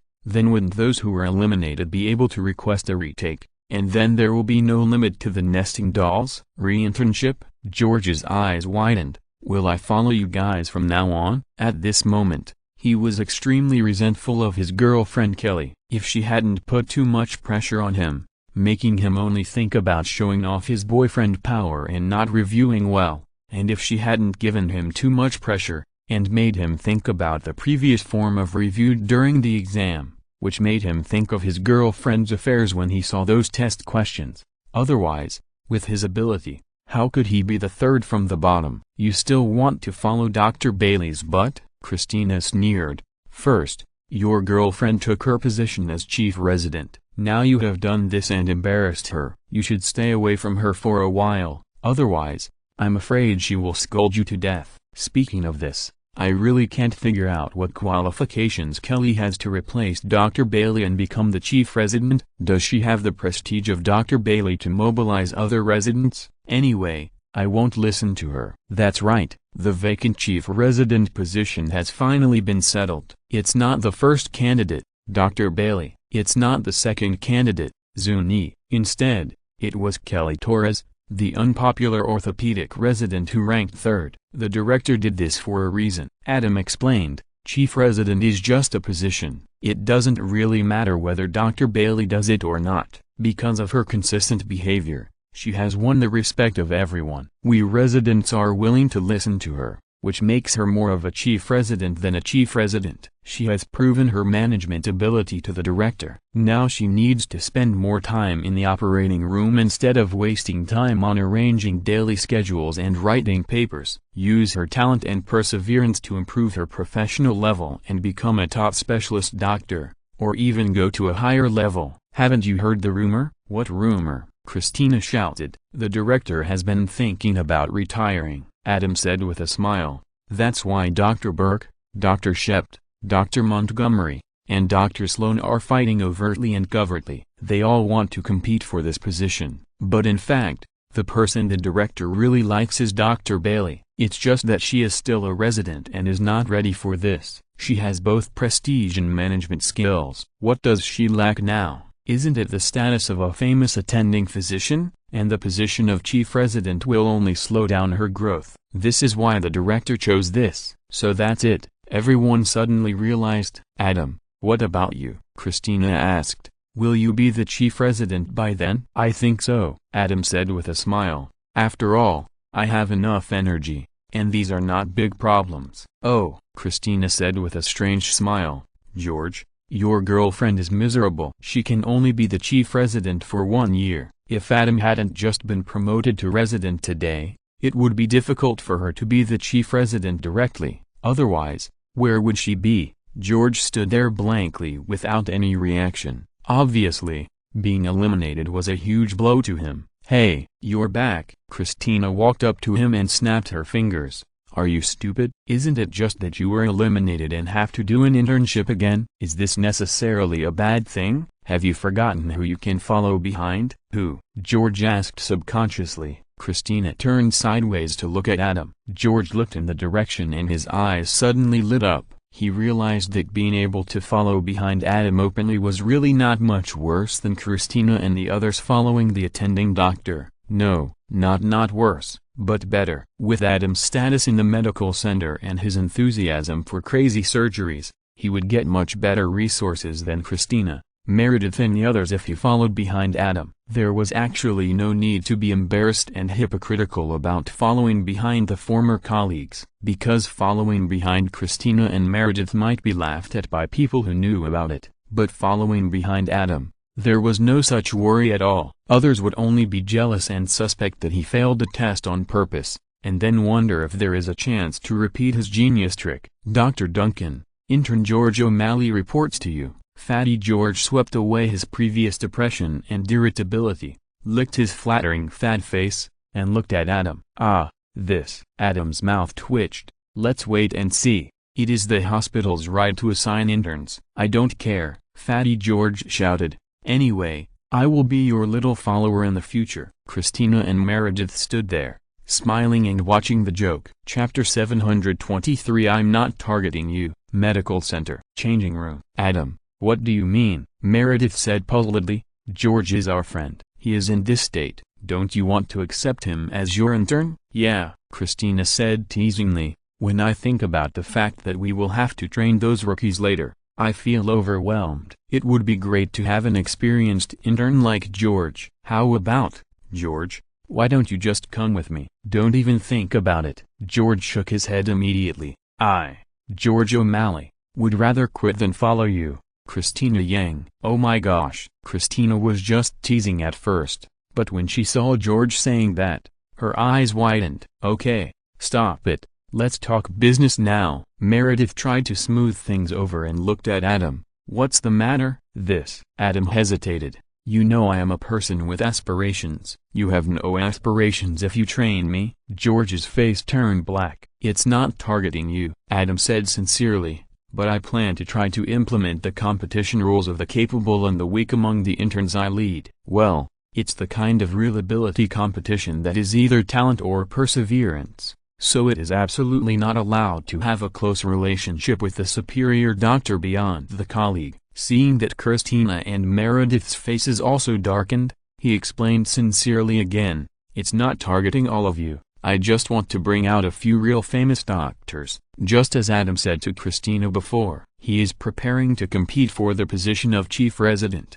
because he has enough energy and ability to be the chief of surgery, in charge of all residents, help other residents solve problems they can't solve, coordinate all operations, and ensure the smooth operation of the entire surgery. In this process, he can legitimately take over all critical operations as much as possible. When the chief of surgery was considering the position of chief resident, he was still in the internship period and was not considered a formal resident, so he was naturally excluded. And because the first candidate at that time was Dr. Bailey, who Adam respected and respected by the whole hospital. Therefore, Adam temporarily put aside the idea of operating the position of chief resident as an intern. After all, there were Dr. Bailey, Zuni and other respected senior residents who had a good relationship with Adam looking at him eagerly. Adam was directly dropped in, and he was dropped in as an intern. That would not only be extremely insulting, but also very hurtful. If Adam wanted to be the chief resident with the least controversy,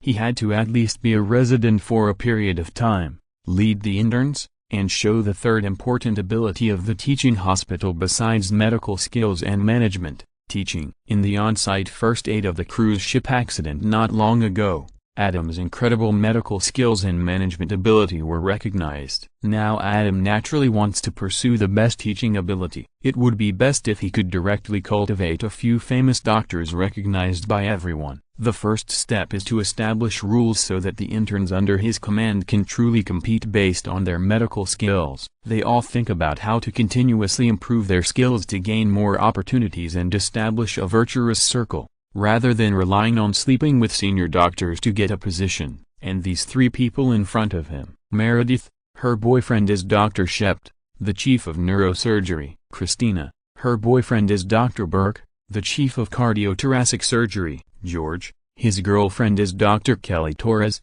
the chief resident. Among them, only Christina, in terms of talent and hard work, deserves her reputation as an excellent surgeon and a potential famous doctor. Even if others knew that she and Dr. Burke were boyfriend and girlfriend, they would not have much to say. But Meredith and George, no need to think too much. As long as the news that George was eliminated and had to do an internship again spread, there must be many people who would secretly say, "I told you a long time ago that they all got in through the back door." And it is easy to cultivate a recognized potential famous doctor as long as you are willing. Those who can get to this point are not too bad in talent.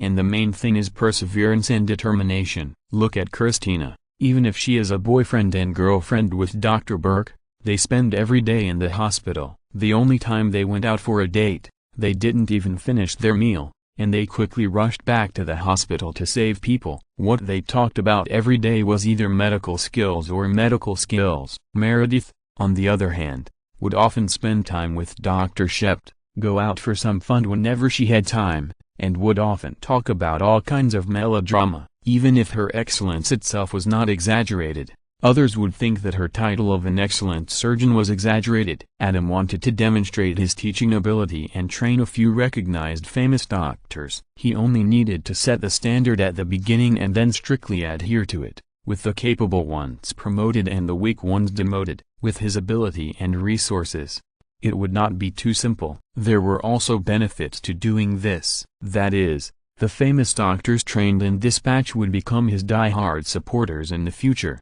and if they spread out, they would become his solid network of contacts. Since they were all famous doctors, they would at least become department heads of large hospitals in the future, right? How were the various factions formed, such as the Chable, the political faction, and the academic faction? They all came from this way. Of course, Adam did not want anything from them, but sometimes this kind of connection could indeed work wonders. "I can abide by your rules." George gritted his teeth and said, "I promise not to ask Kelly for resources and disrupt the competition." "Are you sure?" Adam looked at George in surprise. "Dr. Tallis is now the chief resident, and he has abundant resources. It is also very enviable to take you with him. If you come to my side, you will have to compete with the other three people. Even though you have been an intern for a year, you may not be able to compete with them by then." "I have confidence," George said self-deprecatingly. "If I still can't compete with them, then I admit it."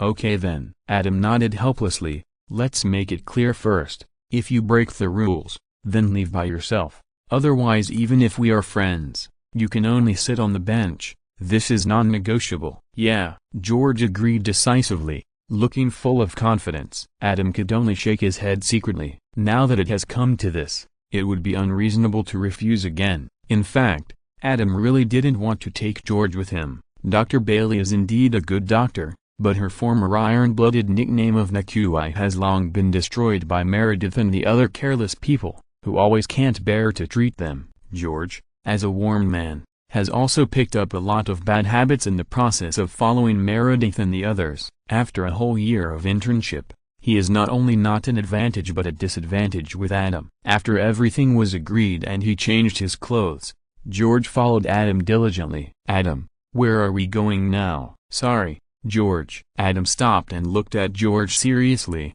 "You should call me Dr. Duncan now." In the world of American dramas, calling by name is a sign of familiarity and closeness. Many friends and even relatives call each other by name directly, but in the hospital, how can you call a senior doctor by name? Even senior doctors rarely call junior doctors by name. Calling someone Dr. So-and-so is the standard professional terminology. From now on, Adam began to correct George's mentality. Chapter 724 What a Reincarnation. Medical Center. Office of the Chief of Surgery. 5 interns are a bit too many, let's remove one. Adam brought George to discuss the list with the Chief of Surgery, Richard. 4 ordinary residents. They would naturally only be assigned and then accepted obediently.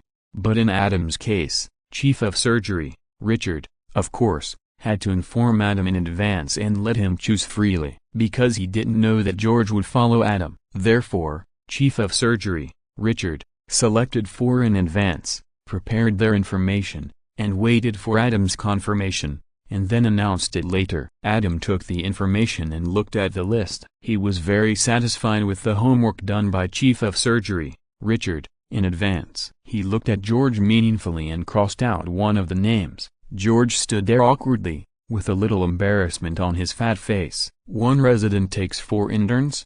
No more, no less, which is a proven teaching model. Now because of him, an intern who was supposed to follow Adam was squeezed out. For this intern who was crossed out, it is definitely a huge loss. But it is impossible for him to carry forward his style, be absolutely just, and give up voluntarily. Jesse, give this list to the administration, and let the interns find their respective residents. Richard, the Chief of Surgery, made some changes and handed the list to the secretary. Adam took George away. Nurse's station. Christina was hunched over writing medical records when she suddenly felt a shadow coming. She looked back and saw 2 men and 2 women standing behind her, all showing their brightest flattering smiles. "Damn it, I wouldn't have been like this at the beginning. No, I'm definitely not like this," Christina complained in her heart, stood up straight, turned around and looked at the 4 rookie interns, and said expressionlessly, "I have 5 rules here,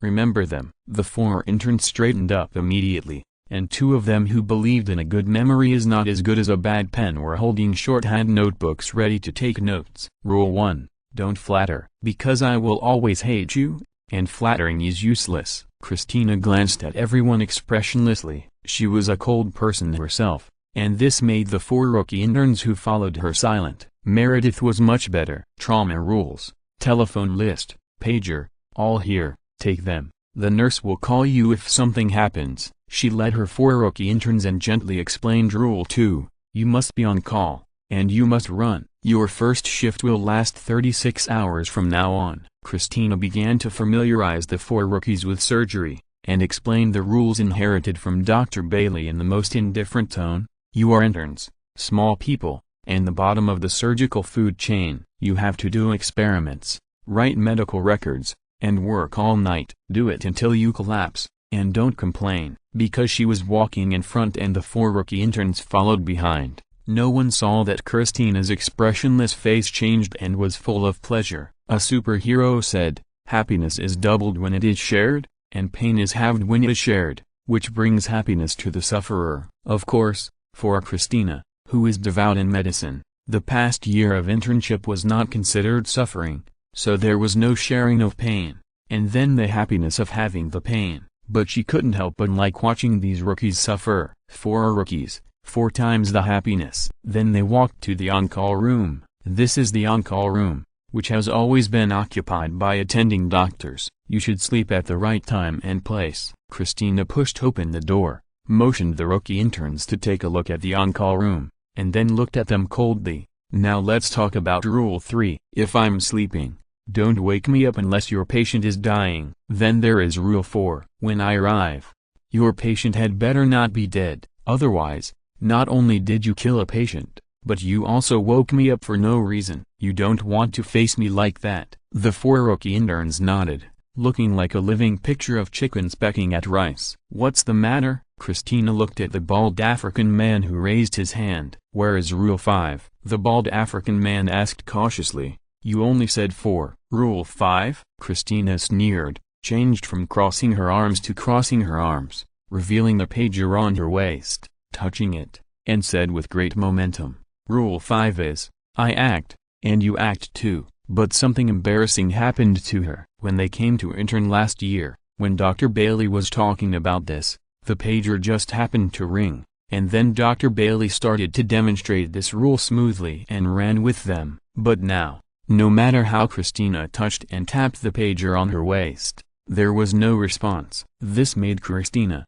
who was ready to completely repeat Dr. Bailey's original style, extremely embarrassed. The scene suddenly became quiet. The 4 rookie interns looked at each other. Fortunately, Christina's indifferent face was deterrent enough. Seeing that the routine could not be copied, she rolled her eyes and shouted directly at the 4 rookie interns, Go! The 4 rookie interns immediately scattered like birds and beasts, although they didn't know why they were running and where to run. But let's run first. This is the authority of the senior doctor. Meredith was also repeating the 5 rules inherited from Dr. Bailey. What is tradition? What is inheritance? This is it. But unlike Christina, who likes to completely imitate Dr. Bailey's original teachings, Meredith added some of his own understanding. For example, arrived in the on-call room, Meredith had a heavy face as a veteran. You can sleep here at any time, but remember, don't sleep with others.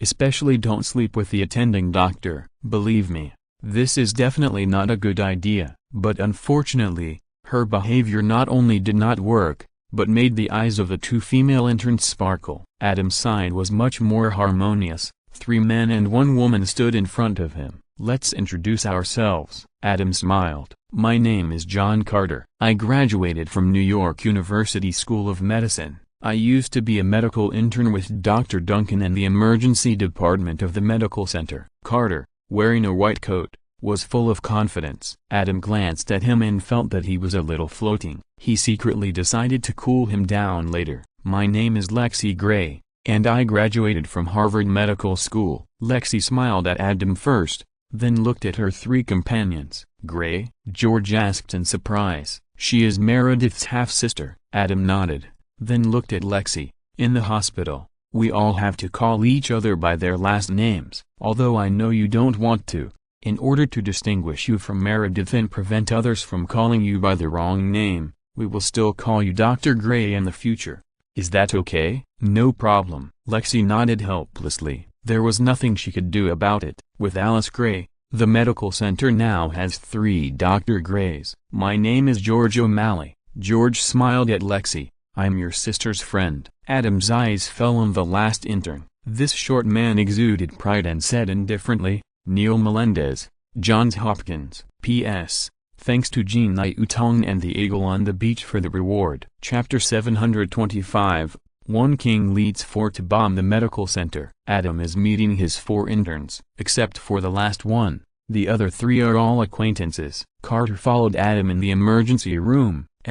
He used to be very discerning and humble. After not seeing him for more than a month, he felt a little too high-spirited after taking off the hat of a medical intern and becoming a formal intern. Is this good? This is not good. However, Adam believes that after the first round of 36 hours of intern duty, he will land on the ground from the cloud where he has been called Dr. Carter, whether actively or passively, since graduation. Whether he is down to earth or not depends on his luck. In fact, Adam can also understand Carter's current mood. Just think about Howard and you will understand. Following the friends, wherever they go, they first come to a circle of Dr. Cooper, Dr. Hofstadter, Dr. Kuspari, and then Mr. Wolowitz. In the end, it developed into Dr. Cooper, Dr. Hofstadter, Dr. Kuspari, Dr. Fowler, Dr. Roskowski, and then Mr. Wolowitz. Anyone would be very upset if Howard could get a doctorate degree one day, and reach the same level as his friends and his wife, and add Dr. Wolowitz to that long list of doctors.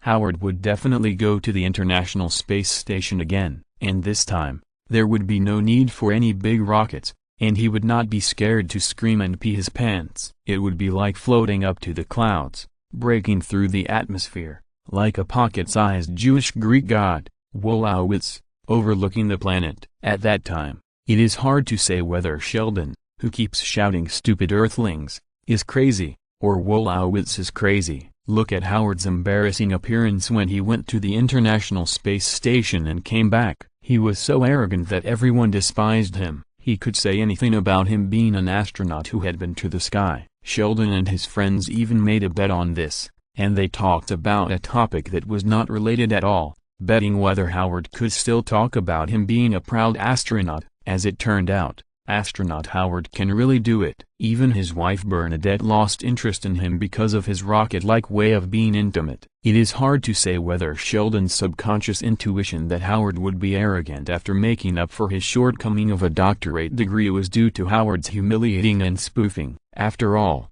Howard was the one who made the most spoofs against Sheldon in the past. At that time, Howard was still Mr. Wolowitz. When he was replaced by Dr. Wolowitz, Sheldon's mental attack on Howard's scientific contempt chain was minus 50%, and Howard, who was free, increased his physical attack on Sheldon by 50%. Sheldon probably couldn't stand it. After Mr. Carter became Dr. Carter, even if he was not as exaggerated as Howard, he was still eye-catching. After all, one was an arrogant doctor who would only be complained about and despised by others and had no big impact. The other was a doctor who would involve the life and death of patients if he was not careful. It took Howard a long time to wake up. Adam would not give Carter that much time. Carter did not know that Adam had so many thoughts in an instant. When he saw Dr. Duncan looking at him, he immediately showed a confident and friendly smile. He was still looking at the three friends out of the corner of his eye, and was trying to figure them out. George is not a concern. Although he is a colleague of Dr. Duncan and has been an intern for a year, he was eliminated before he even passed the certification exam. He must be insufficient. And because they were colleagues before, he is destined to be unlikely to become Dr. Duncan's confidant. Little Gray is a beauty and very threatening. However, with Dr. Duncan's upright style, this has become a major weakness. If Little Gray is the same as Dr. Gray, then the only threatening identity of an outstanding graduate of Harvard Medical School is useless. I hope Gray is Gray. The only threatening thing is this little guy, a graduate of Johns Hopkins. Damn it, why are all of them from such top medical schools? I hate students from prestigious schools. If Harvard Medical School is the Nobel Prize, then Johns Hopkins is the Fields Medal. One is world famous. The other is professionally invincible. No matter which one it is, it crushes the New York University School of Medicine 100 times. If it weren't for the experience of following Adam before, Carter would not be so proud at this moment, but would always show a humble smile to the occasional glances of these top graduates. Some of you should know that the medical center surgery department has always had 5 rules for new interns. Adam looked around at everyone and smiled. Rule 1. No flattery. Carter and George started their performance in unison, reciting their 5 classic rules swiftly. Very good. Adam smiled at Carter. Carter had been staying in the emergency room before, and now he can quickly and accurately recite the 5 rules of surgery. Obviously, he has prepared in advance. It seems that he is not proud enough. This is very good. Lexi's smile was a little stiff when she saw Carter and George's performance. No one likes others to show off in front of them, especially their competitors. That's right, she has smelled the smoke of the battlefield. And it is so strong. The little Neil Melendez standing on the side, however, did not react to this battlefield debut. Perhaps this one is the real famous doctor. Adam observed the performance of the 4 people and commented secretly, George and Carter are actually average in talent, but one is a colleague and friend, and the other is the first to follow him, and has the added bonus of the sentiment of braised pig's trotters. What will happen in the future depends on whether they work hard enough. Lexi has a good resume and her last name is Gray. Even if she is not Alice Gray's blood gene, her talent is beyond doubt, but her personality is neither as unscrupulous as her sister Lao Cg, who is willing to give up at critical moments, nor does she have the persistent pursuit of medical skills in the eyes of Christina, a talented and hard-working player. whether she can overcome the psychological barrier and develop the great doctor mentality of her half-sister's mother. Adam needs to teach her more carefully. Among the four, only this little man from Johns Hopkins has a stable mentality, and his eyes have the persistent pursuit of medical skills like Christina. Adam believed that if he was given a chance, he would shine soon, but the only question was whether he could make Adam appreciate him. After all, no matter how good he was and how bright he could be, he had to ask the son in the medical center whether he was willing to give him a chance. Otherwise, if his character was too bad and Adam didn't appreciate him, what difference would there be between his brilliance and the dullness of others? These 5 rules are almost like this. Adam smiled and said, "But the first one needs to be slightly changed. After all, I don't hate you. Let's change it to the most basic and most inviolable rule." Then, Adam stated the requirement that the capable should be promoted and the weak should be demoted, and that they must not have any close relationship with the superior doctor. If you can comply, everything will be fine. If you can't comply, you will either sit on the bench and waste your precious internship period, or leave directly. Adam looked around at everyone. "Are we clear?" "Clear," the 4 shouted in unison. The difference was that George had a bitter smile on his face, Carter held his head high, Lexi had a gloomy face, and the short Neil Melendez had a burning look in his eyes. P.S. Thanks to Mu_U for the reward. Happy Lantern Festival everyone. The new episode of Young Sheldon is out today, and today is Sheldon's birthday. Happy birthday, little Sheldon. End of this chapter. Thank you very much for reaching the end. Don't forget to like. Looking for more exclusive content and immediate access? Subscribe to our Patreon. Remember, every like, subscription, or donation encourages us to continue. Thanks to everyone. See you in the next video.